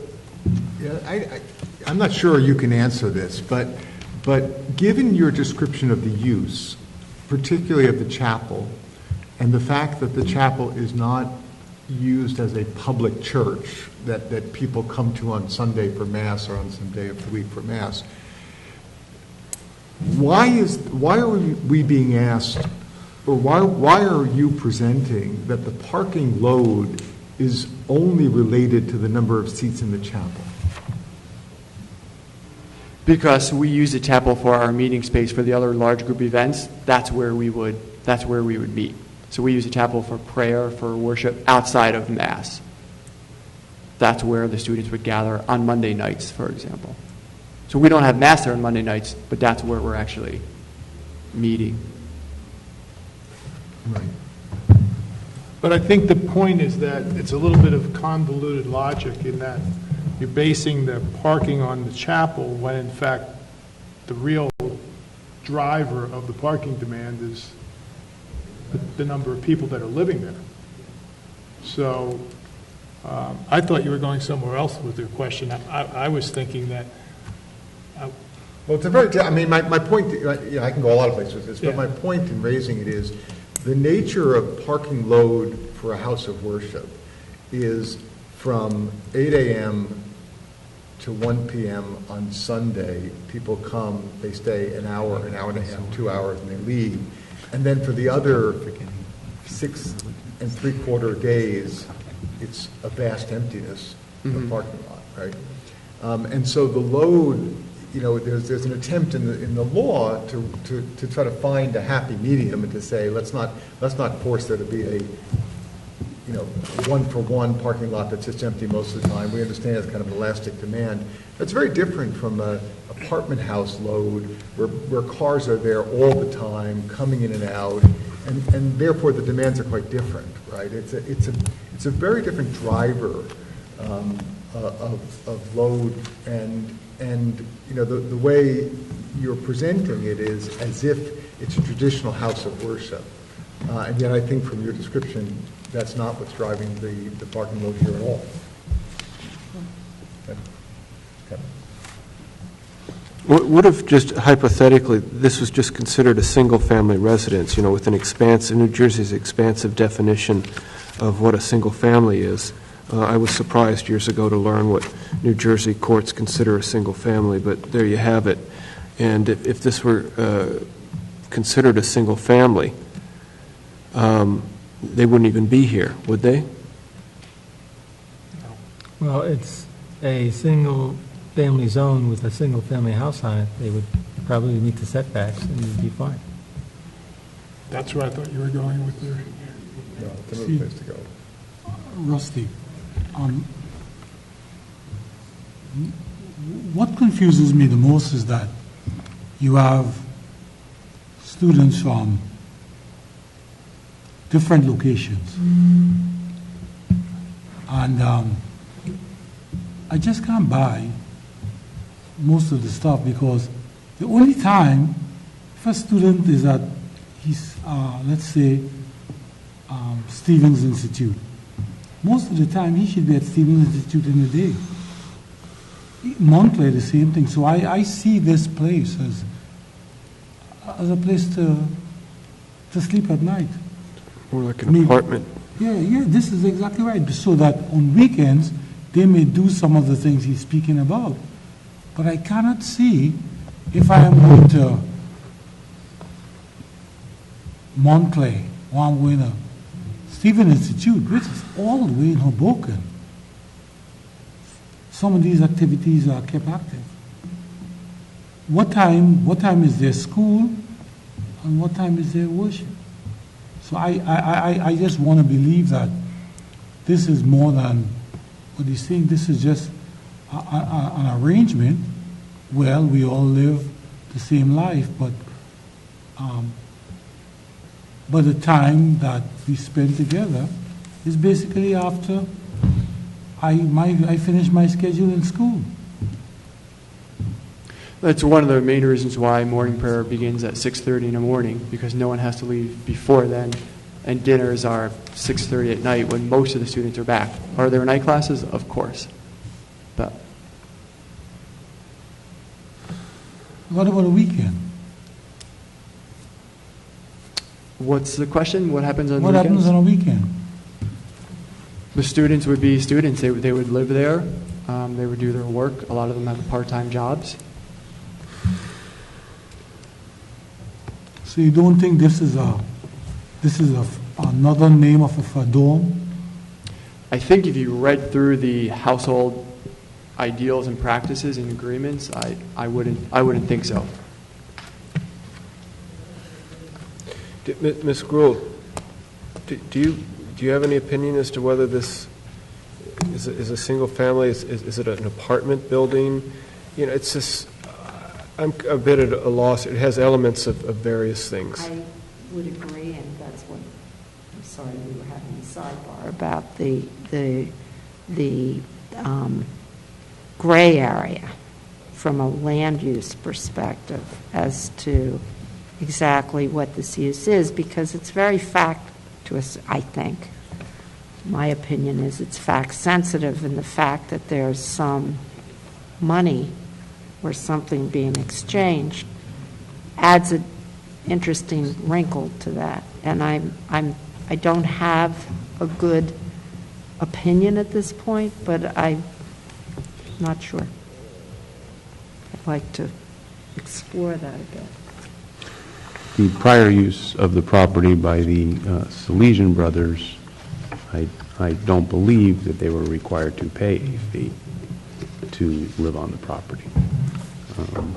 And that's... That may or may not Yeah. have a bearing on it. And so there's a gray area now. I think part of the confusion is the presentation. The presentation was kind of like convoluted. So now we are at a point which we're getting some information. You know, it wasn't structured in the sense, well, this is who we are, this is what we do, and here is this. We started off with somebody telling us about the engineering part. Well, Ed, unfortunately, I think that they have clarified, and it's still as muddy as ever. That's exactly right. So all of a sudden now I'm sitting, I hear the engineer, I heard that, and now I'm hearing some goes to Montclair, some goes to staff, and and to me, I'll be very honest, I am one of the probably liberal guys on the board. This is convoluted stuff, and I am confused as to what this is. If I just may point out, there's a package that I first submitted dated January 21st, and the last 5 pages or so have one page that says household program ideals and practices, and it states some of St. Paul's core values, what their mission is, and then it has a section, household program, ideals and practices, and it states their life together. This is, I think, why when the Salesians applied for this addition, which included a chapel, it was looked at as residential, because the program is very much a residential program, but it's a residential program with goals of more religious observance and to encourage missionary and religious lifestyles.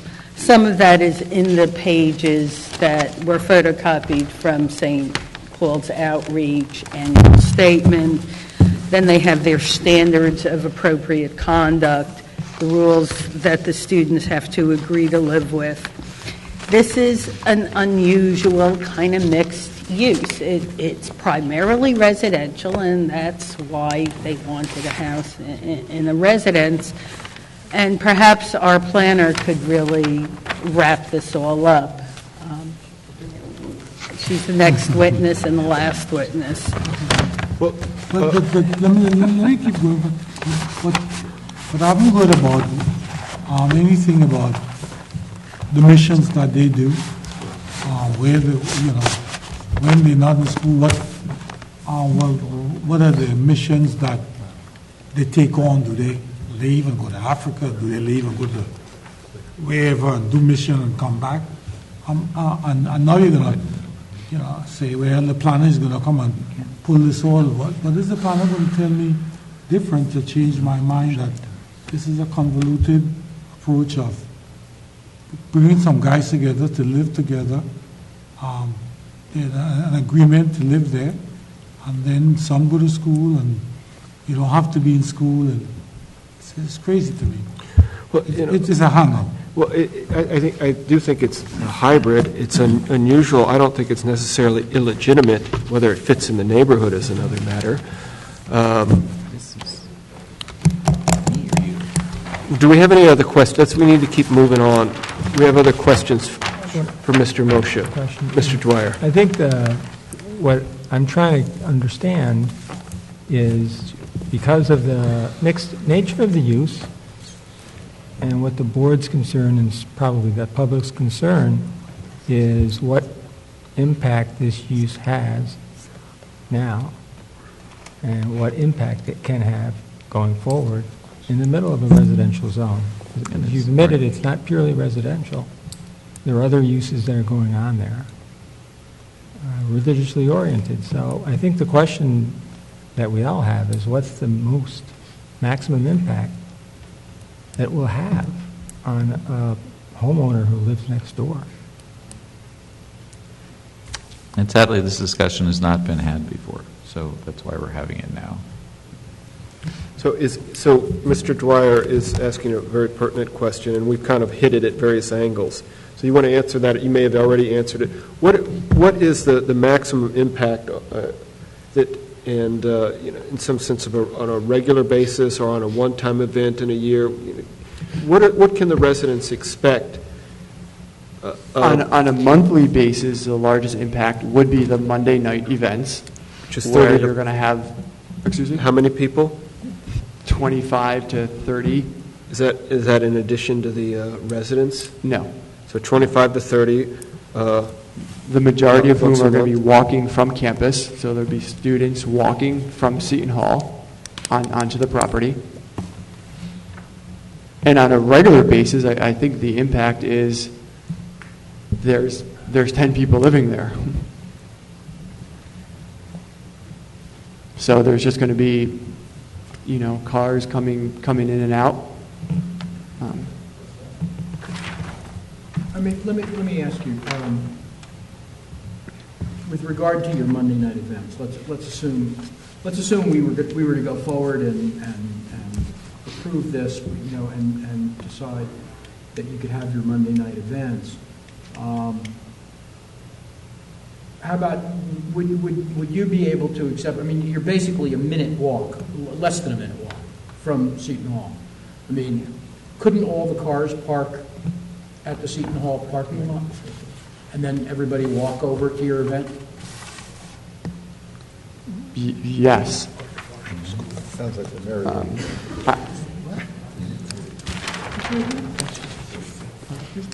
Where would they park? Seton Hall already have a parking problem. Well, look, if they're parking on the streets now, we'll hear that from the residents. Do we have other questions? Ms. Gruhl.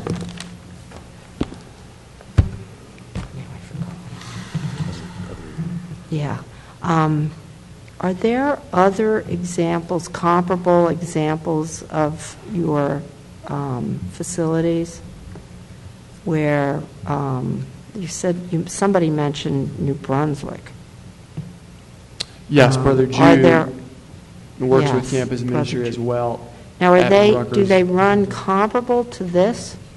Yes, yes. We would consider them a sister ministry to what we're doing. We work very closely together, and they run almost exactly the same thing, except it's in New Brunswick.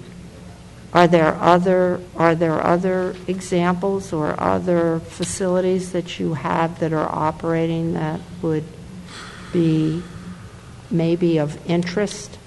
In New Jersey, no, but within the country, within different states, I think there are 30-plus households like this. Okay. So there would be, I don't know if it's 30 or 34, it's probably in our annual report, which I have, What in is many the- different states. So the answer is yes. What is the address in New Brunswick? Do you know? Or I could don't you- know. Okay, I mean, that's fine, but it may be helpful to I'm sure I could find that. have that address. I'd be curious. Sure.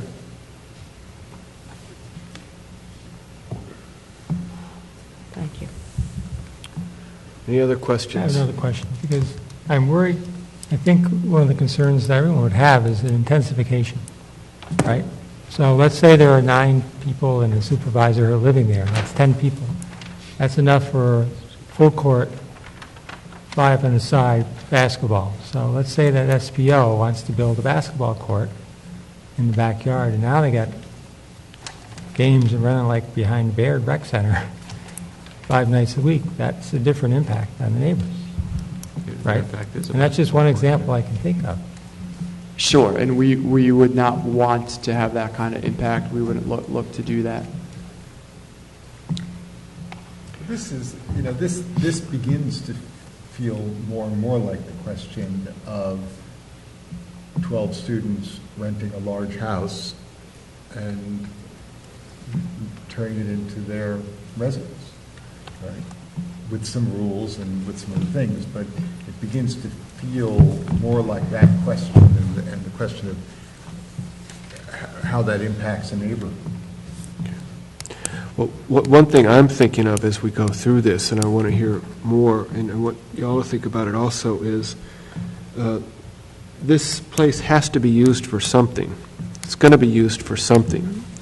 And it was a single-family home until they put that addition on. And that addition is a huge addition to what was once a single-family home. And it makes it, improbable to be a single-family home now. We can hear from the residents, I'm sure will object, but that's one thing I'm thinking about here that, we need to think about here is what's the proper use for this space? Because it's going to be something. I mean, I could be wrong. Do we know how many of the bedrooms were added when the chapel was added? Well, this whole back. 8? So before that, it was a 6-bedroom home? 4-bedroom. It looks like that whole back thing was the addition, I'm guessing. Yeah, well, we have the drawings in the packets that show the addition. Yeah. When it was built in 91, there were 8 bedrooms on the second floor and 4 bedrooms on the first floor in the addition.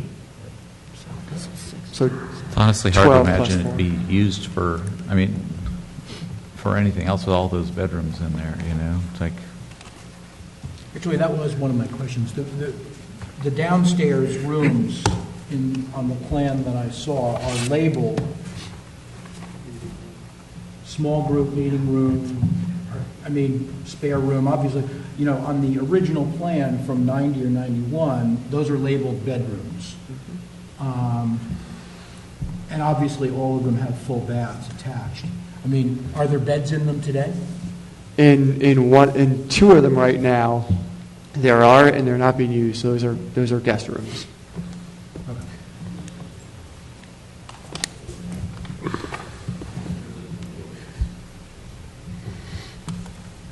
How would the town enforce the number of residents?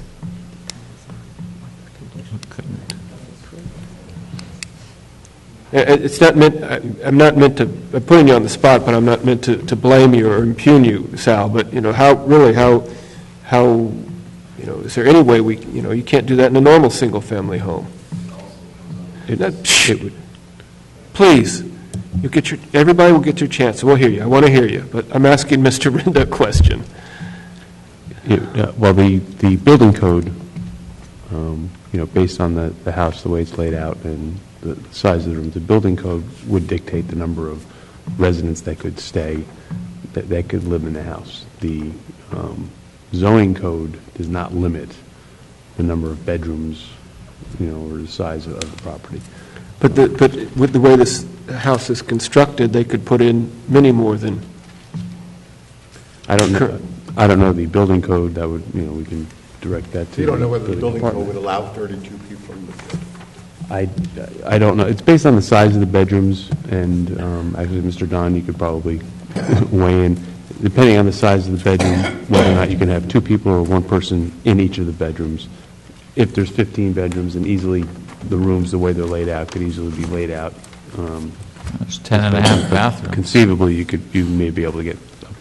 So couldn't this be looked at after the group that look after the homes in South Orange where there are students, which part Tony's group have to come in and make sure the space is right. Yeah, they would give an occupancy. They would determine, how many could occupy the property. But when they do their inspections, they're typically looking at fire code issues, safety issues, things like that, making sure it's up to code. I think I would like to have that done first before I do anything. Have his group, because on my block there's a similar house, and it was overpopulated until they came in and they looked at it, and I think I would like his group to actually see it. Well, I believe that they got a certificate of habitability when they purchased the house and before they moved in. Let's move along, and let's because it's getting late. Y'all are here. Let's let the residents ask questions of this expert. We've been dilly-dallying a lot here. Okay, Well, go ahead. Yeah, I had a question, and I think... Can you state your name again? Ben Vitale, 331 Terrell. Okay. The discussion moved in a very good direction. The last few points were very good. We've got to use the property for something. Let's talk about intensification. So a question for the board and for the witness. Are there ways, for example, we talked about limiting the number of people. Is it in the cards to limit the number of cars and limit the number of parking spaces? Because probably in there somewhere is a solution to this. Why don't you ask the applicant? So there is, each resident has to sign a special agreement, and if the town, if the board wants, Question for Mr. Moshe. I'm sorry, so your question is there a way to limit it? I mean, sure, if the That could be on the board table. asked And me is to it- limit it to 12, then we're only Is going it to possible to limit it to less than 12? It's possible to limit to, whatever the board wants to impose. So, and is that within the zoning of the town? May push us in the other direction, like, is it a rule that you have to have at least a parking space per resident or something? Well, we could limit it to whatever we want, and then it becomes an issue of enforcement. Sure, well, I trust these guys. It sounds like they're actually probably really good neighbors. I'm not As long as saying we don't that have they too many are- of them. I'm not saying that they are or aren't. I'm But- just saying that typically, you don't want to have an approval that has to then, somebody has to go around and check. Well, exactly, and all this stuff about Trapper and Verse and Pereira and that they're really great neighbors, how relevant is it? Because it could change, right? The stuff that goes in the zoning, in the variance, that's the part that we can enforce. But many of these other things are kind of irrelevant, right? Because the situation of the residents could change, the property could change hands, the variance stays with the property, right? So we've got to get it right. So the question is, So the question is, for the applicant, for the For the witness, applicant, is it possible, if we come up with a plan, to have fewer than one car per resident? Is that possible? Sure, I mean, right now, there's one less car than there is residents by one. Okay, I'm not I mean, it would to be- anything, I'm just yeah. trying to size up what might be, thank you. Yep.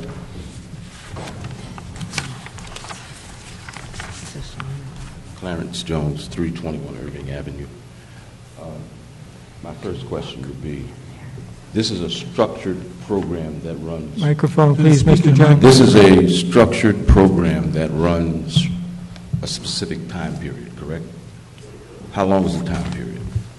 We asked the students to make an agreement to live there for at least the 2 semesters. You have a budget? Do we have a budget? Yes. Of course. And in that budget, you have an anticipated number of people to handle? Yes. What is that number? For next year, it's 8, because that's how many No students. more than 8? No more than 8. I agree. Secondly, to the board, if, as the owner has stated, that this is a residence for students, it would be officially called a dormitory. And if it is a dormitory, it is required under state law to come under the Department of Community Affairs. And if it comes under the Department of Community Affairs, this structure is going to have to be hardwired in every bedroom. It is going to have to be... These items you were talking about are probably correct, but they have nothing to do with the zoning approval. But the problem is, that is just another issue. No, it's a building department issue. It's a construction issue, it's not a zoning issue. Well, if we take that point, the building was built for a purpose that the community, the residents, didn't approve. We can't go back in our Wayback Machine and go back 25 years and change. Well, I hope- I'm just saying to you, that I'm not saying that you're not correct, I'm just saying it's not a zoning issue. We run into many If it's defined as approvals. if it's defined as a dormitory, it is not a zoning issue? No, what I said was, whether the fire alarms have to be hardwired or not has nothing to do with zoning. Whether the building has to be fully sprinklered or not has nothing to do with zoning. So when it gets to the point that this board is going to make a decision, one way or another, as to what the property is or is not to be used as, will it simply be a final notice to the residents, or where do you proceed with where you are now? Because you talk about impact.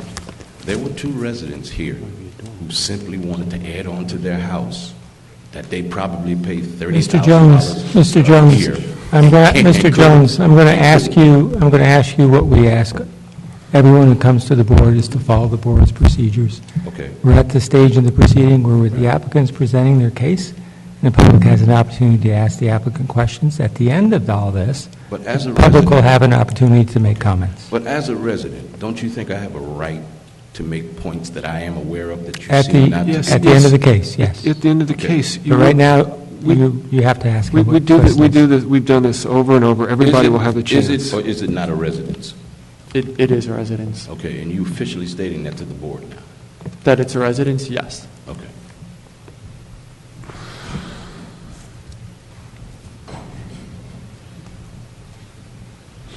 Hi, Donna Roth, 376 Terrell Avenue. Did I hear correctly at one point that not all of the students are enrolled in religious classes? All of the students are involved in our religious programs. They can't be there if they're not. Okay. They're not in the on seminary. On campus, though, I think there was some reference to like a marketing major or... On campus, they can be whatever they want to be. Okay. They're not necessarily theology or philosophy majors. Okay, That's so they correct. could be history majors, but they do participate in your Yep. 6:30 a.m. masses, but they're not all religious. They're not all studying religion. That's correct. Okay. Also, another comment, the New Brunswick facility was mentioned a few times as a comparison. Is that in a more urban environment, or is that in a single-family housing environment? I don't know technically. I mean, I think that could be relevant if you're comparing one with the other. You're Sure, comparing I like the could whole find that out. environment. The previous witness, I believe, said that it's in a far denser environment. Right, right. So it doesn't sound to me like that's a good comparison. See, I'm still concerned over the paving of America, one parking space at a time. And this is not a facetious question, but have you ever considered, if you don't want to back into Self-Place when you're leaving the property, have you ever considered backing into the property? Our driveway admittedly is not 100 feet long, but we back into our driveway so that when we pull out, we have a much better view of the street. Have you ever considered that? I haven't, and I would probably defer to I just Mr. throw it up Steiger. in the but air as an sure. idea. Sure. Okay. So. Thank you. Hi, I'm Doug Huebner, 391 Hall Court. Just a couple of questions about like buying the property, and because you said you had affiliations with the Salesians before.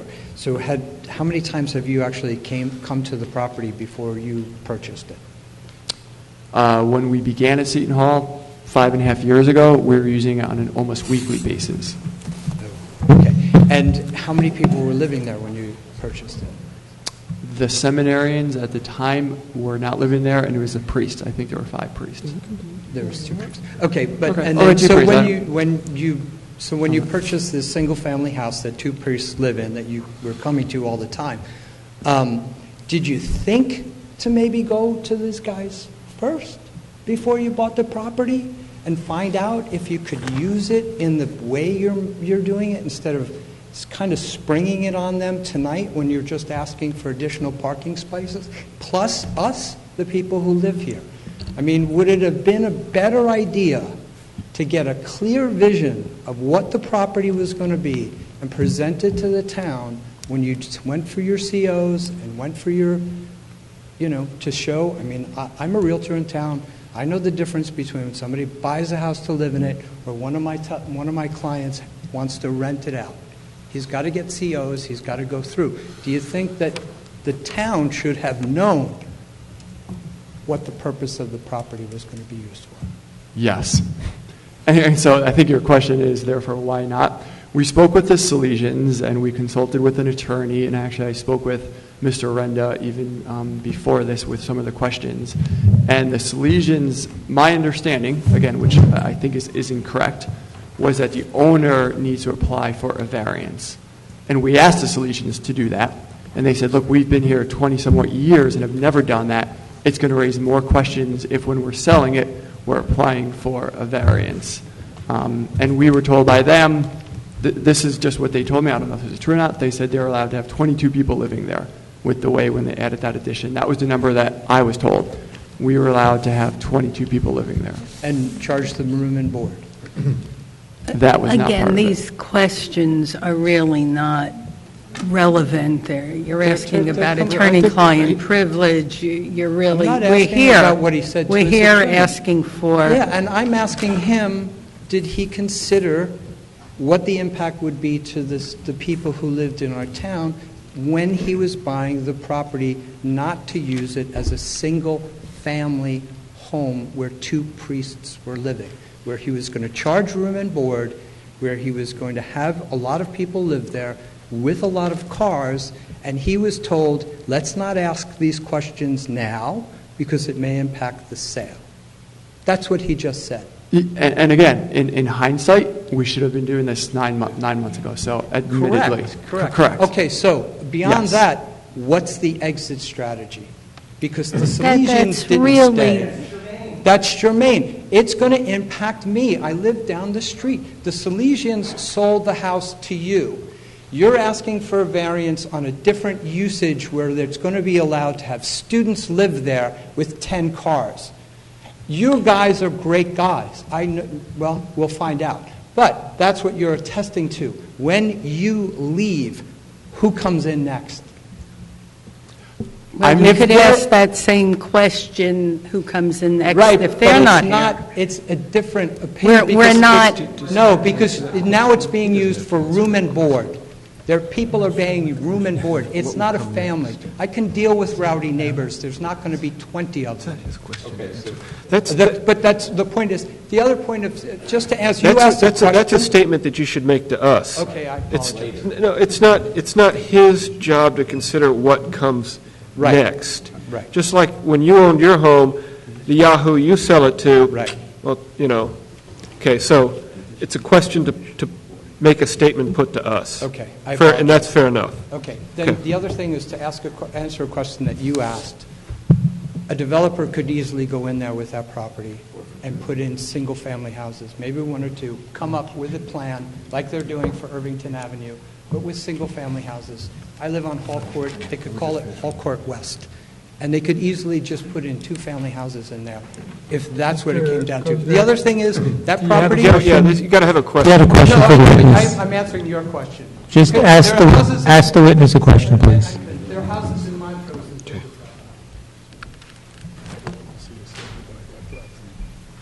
Hi, John Kerner, 325 Terrell. I have a question. You talked a lot about your ideals and household rules. How much of those are set by you as executive director? They're set by the national standards. So again, St. Paul's Outreach exists in many states, and these are the same standards that would be applied. The details would be tweaked as far as specific dates of moving in and stuff like that, but it's a national program, and we follow the national guidelines. So as the director of this specific property, what's your influence on kind of the lifestyle of the house or the interview process for who gets accepted? And basically enforcing the guidelines. I might conduct some of the interviews, and then I would meet with the other missionaries who've done the interviews, and we would decide together who gets accepted and who doesn't get accepted. Mm-hmm. And if when you step down and another person comes in, what's the magnitude of change that's possible? What guidelines are in place to ensure that the continuity of the message that you're talking about today remains as long as St. Paul's the owner? Sure. Well, again, these are national guidelines. They're not created by me. And so if I were to move on, someone else in my position would have that same role of enforcing these guidelines that are set out that you'd be welcome to have a copy of. Okay, so that's a national set. Yes. Thank you. Yes. Thank you. I'll try to be quick. John Lopez, 311 South Place. Mr. Moshe, hi. Hi, John. I'm going to ask you to help me please understand what is what. As one of the most immediate neighbors to the property, can you help me try to understand what is what as we go through this? You mentioned that you yourself don't live on the premises. Do you consider 315 South Place to be an office for you? No, I have an office on Seton Hall campus in campus ministry. Okay. I went to the website for St. Paul's Outreach, and they very clearly identify Seton Hall as one of the principal New Jersey regions. I don't know what the word is. Is St. Paul's Outreach a business, albeit nonprofit? Is it a business? I don't know technically. It's a nonprofit incorporation. So I don't know the Is there technical. revenue flowing through the organization? It's Are a there expenses? nonprofit. The expenses go back to the program. But assuming it were a business, do you think it's appropriate to have a business situated in the middle of our neighborhood? No, we don't intend to use it as a business or as an office. Okay, so you also said before in the presentation of the mission that you work on campuses. And in fact, as part of the tagline for your organization, it says Catholic Faith Alive on Campus. Do you consider 315 Self Place to be a campus or an extension of a campus? Not a campus. When we talk about campus, I mean the physical Seton property. Hall, Seton Hall, for example? Seton Hall. Do you for consider, example. because of the activities that you're holding at 315 Self Place, that it commonly serves as an extension or an outpost of the Seton Hall campus for Seton Hall students? For Seton Hall, for St. Paul's Outreach, yes, clearly. So for students that are involved with St. Paul's because Outreach, yes. Have you seen the Seton Hall website that positions and promotes St. Paul's Outreach? Yes. Do you believe this to represent St. Paul's Outreach as an extension of Seton Hall? Their Catholic mission or campus ministry? Seton Hall works very closely with campus ministry. We work under, alongside, however you want to describe it.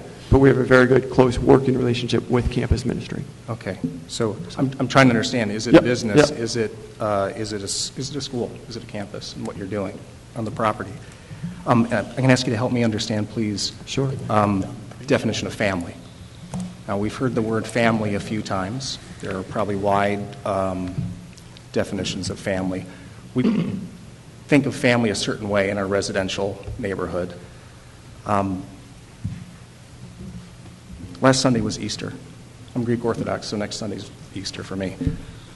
Where was the family on Easter? Most of them were probably home with their families. So where was the family that was praying together, celebrating together? I really would object to Why would you object? I'm asking about the definition of family. You've used it 2 or 3 times in your presentation. And I want to understand if this, in fact, is being positioned as a family. We're talking about our families. Where was the family on the property for something that's very important in the Christian faith, like Easter, celebrating? I saw one car out back that was It's a reasonable dilapidated. question. Let Mr. Moshe answer it. I mean, truthfully, most of them probably went home to their families.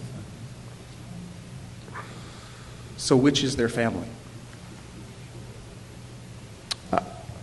I mean, I understand where you're getting at, and I would say it's. I don't know the technical definition of how New Jersey looks at a family. I'm simply saying they should live a common life, and my understanding is having a common kitchen and common food and common prayer together is a family in much the same way the Salesians or Brother Jude has a common family life with his religious brothers, but oftentimes on holidays they go home. Brother Jude was probably with his mother on Easter, not with his religious order. Is it common in your experience for a family to charge family members rent?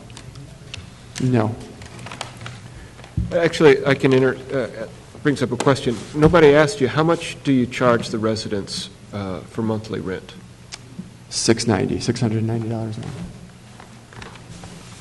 Does that include food too? Joe, I think food is an extra 100, and that 100 will go back to them. We'll go back to them. In other words, they use it to buy the food. Okay. Okay. So I guess the final question is to try to understand again. If I remember right, you said you asked the young men to make a commitment to reside on the property for the equivalent of a year, two semesters or a year. Would you consider a year in a property to be transient? No, and I believe I remember reading somewhere in your ordinance, but again, I'm not an expert, so I don't know. Is really what I should say. Yeah. Or do you think it's fair for us permanent tax-paying residents, some of us for 15, 20, 30 years, to look at how a zoned single-family residence is currently being used to house young men who may stay there for only a year. Do you think it's unfair for us to be concerned about that being a transient No, use of the property? I think it's a valid concern. And again, like I said this morning, perhaps there's more we could do to be good neighbors and to open our doors more and to serve. So I think it's really important. This is not a question, but it's very important for us to establish that this is not personal. This is not about the human beings who are staying Sure. there. It's about the organized use of the property contrary to the way it's zoned. Sure. Thank you. All right, how many more of us want to speak?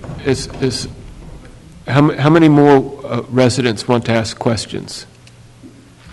2 more? We need to take a short break? Can we have just can one we wait for these witness. 2 and then adjourn? A planner. We're doing okay? Ed, we're doing okay? Okay. Okay, so let's go ahead. We're going to answer these 2 questions, and then we're going to adjourn for the evening. We'll take the planner next month, because I know after 11, I know what happens. We all turn into pumpkins, basically. And then next month, what we're going to do is, to start off, we are going to take the Killian DeLuca application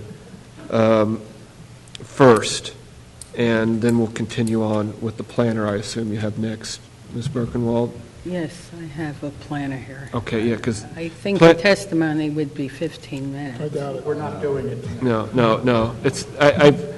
Elaine, I've done this for a decade now. That's aspirational, 15 minutes. So let's take the 2 questions. Hi, Charles Mahoney, 340 Irving Avenue. My property abuts right what is essentially the main entrance to the facility right there, but next to the garages, so I can see that area. Looking at the website for St. Paul's, there are 14 people listed as staff, including yourself, Mr. Moshe, and Joe back there, and Brother Jude.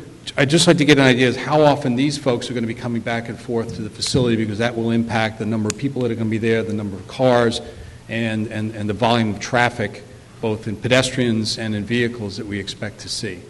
Sure, there's basically 7 full-time missionaries, we call them, on campus. Some of the other staff you see there wouldn't ever really be at the house. They're part-time and so again, we have Monday morning prayer with the 7 of us in the house. Along with the resident students that are there. They're invited, but it's usually just us using the chapel for prayer. And that would include the Hebreos and everyone else on here. They would come back and forth to the facility? Not all of them. Not just, all. Just how 7. often do you think? I'm just trying to get a feel for how often people are going to be coming and going, and what kinds of hours that's going to be. Sure. Again, I don't know how to answer it specifically, except to say most of our events happen on campus. The one large group event that we're asking to have here are the Monday nights. Any other events that are going to happen in the house are going to be 4 or 5 people meeting for a Bible study, or the 7 of us gathering for our staff prayer on Monday mornings, which we could just as easily, if that was an issue, we could do that on campus. There's chapels there we could use. All right, thank you. Sure. Adrian Whipple, 355 Terrell. Just curiosity, when did you close on the property? September 24th. September. So you got a lot of new neighbors, yeah? You have a lot of new neighbors now, right? How many? You met one of them? Have I met one of them? Yeah. Yes. So this is your formal introduction to the neighborhood then, yeah? Welcome to the neighborhood. Thanks. My actual question for you, though, is around the disciplinary process. So you gave up some testimony around the house rules and the way that the members are brought in and expected to behave and so on and so forth. Can you describe the disciplinary process that you apply when said members or tenants, whatever they are, brothers, break those rules, deviate from them, and just give us a little color on the timing and how you evict, say, a bad apple? Sure, and actually, again, I could share with you a copy. We actually have we call them investigative guidelines. So there is a process where you would receive a warning, a formal warning, maybe two, and then depending on the nature of it and the severity of it, we would ask them to leave. What's the timing on these warnings? In the sense of? Well, there's a lot of infractions. Some beer drinkers, for instance. Oh, no, you said beer is okay for over 20. How about under minor beer drinkers to have female guests? Let's do that. Minors who drink beer and have female guests. Is that a warning? We would consider that a major infraction. That's so a major. We would give them. So they're out. No, we would probably give them a formal. Again, it depends how. We would probably give them a formal warning and say this is completely unacceptable here. Don't do it. Give them the opportunity to explain themselves. How? Yeah. And then if they did it again, sure, we would absolutely ask. What's that grace? Okay, so what's the grace period for the second warning? Just the next infraction, I guess, right? Yeah. So And again, you could read the actual technical as it's laid out. I'm sure. Yeah, I got a lot of stuff to read. A lot of stuff on my reading list. That's why I wanted to ask you directly. So okay, no, that's good. That's good color. And then one final question on the term. You'd said that they're 1-year terms. Are they sometimes elongated? I'm sorry if you already answered that, but can same person stay for 2 and 3 and 4? Sure, most of them do. Most of them stay longer. Okay, great. Most of them do, but they would agree to a year at a time. Thanks. Thank you. Okay. So, again, I assume there's no other questions from members of the public? Okay, so what we're going to do here is we're going to go into closed session to discuss an issue briefly. So we're not going to technically adjourn the meeting, but for y'all's purposes, the meeting will be over. We're going to meet again next month.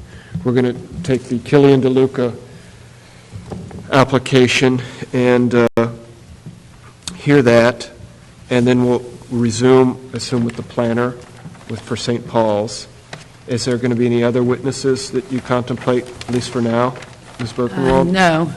Okay, so the planner, and so then you can ask the planner questions. The planner talks about the general suitability of this conditional use for the site.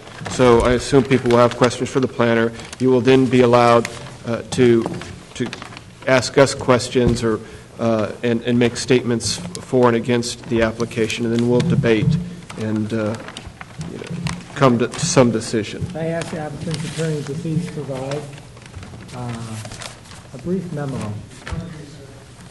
Ask the applicant's attorney to please provide the board with a brief memo which details the uses on site and under which sections of the code and/or MLUL they believe they fall.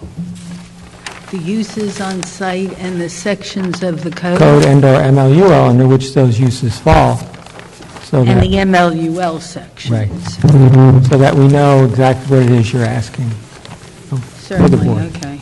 Is that Kelly and DeLuca case likely to take a long time? Is it a short case? Because why are you interrupting our case? Why can't we finish? Couldn't we continue and finish our case first? You're saying you're starting another case? And the date is May 7th? She's asking, I can't answer that. I mean, it's up to the board. I'm sorry. You said that you're going to take another case before us next month? Yes, I am going to take that case before, because I think it can actually be done pretty quickly. Okay. If I thought it was a long case, I wouldn't do it, Ms. Birkenwald, but this other applicant has waited, and I'd even considered hearing them first tonight, but you were first in line, and everybody was here, and I decided these people were more important than that one applicant. But now that people have been here and they have a sense, if they want to come back, they're going to have to wait a half hour for the other applicant to get through. And it's May 7th. I've done this before. I'm not singling you all out. I've done this before. Okay. So, yes. So let's make sure that we all have the May 7th, Thursday. May 7th. Let me dial that in. Ms. Birkenwald. You're available? It's Thursday, May 7th. Thursday, the 7th. Yes. It's our only Thursday meeting of the year. It's the only Thursday meeting of the year. say you I have were May here 5th to down. what- That would be Tuesday. Yeah, you sure it's not May 5th? It's the 7th. Cheddar says it's the 7th. But they're saying the other page should be short, half an hour. Do you want Joe to come back? What? Do you want Joe to come back? Joe? That guy who lives there. Yeah. And, now, Jen, are you sure it's the 7th? Okay. All right. And we'd like Joe to come back, because we might have questions of him. Certainly, we'll bring him. Right, what else do we need to arrange? Anything else? Okay, so we're going to move into closed session at this point, and we'll see you all next month. Thank you. I appreciate your patience.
We just agreed that he's going to give us an estimate.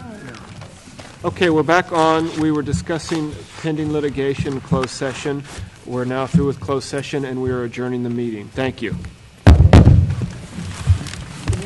Good night, everyone. See you next week.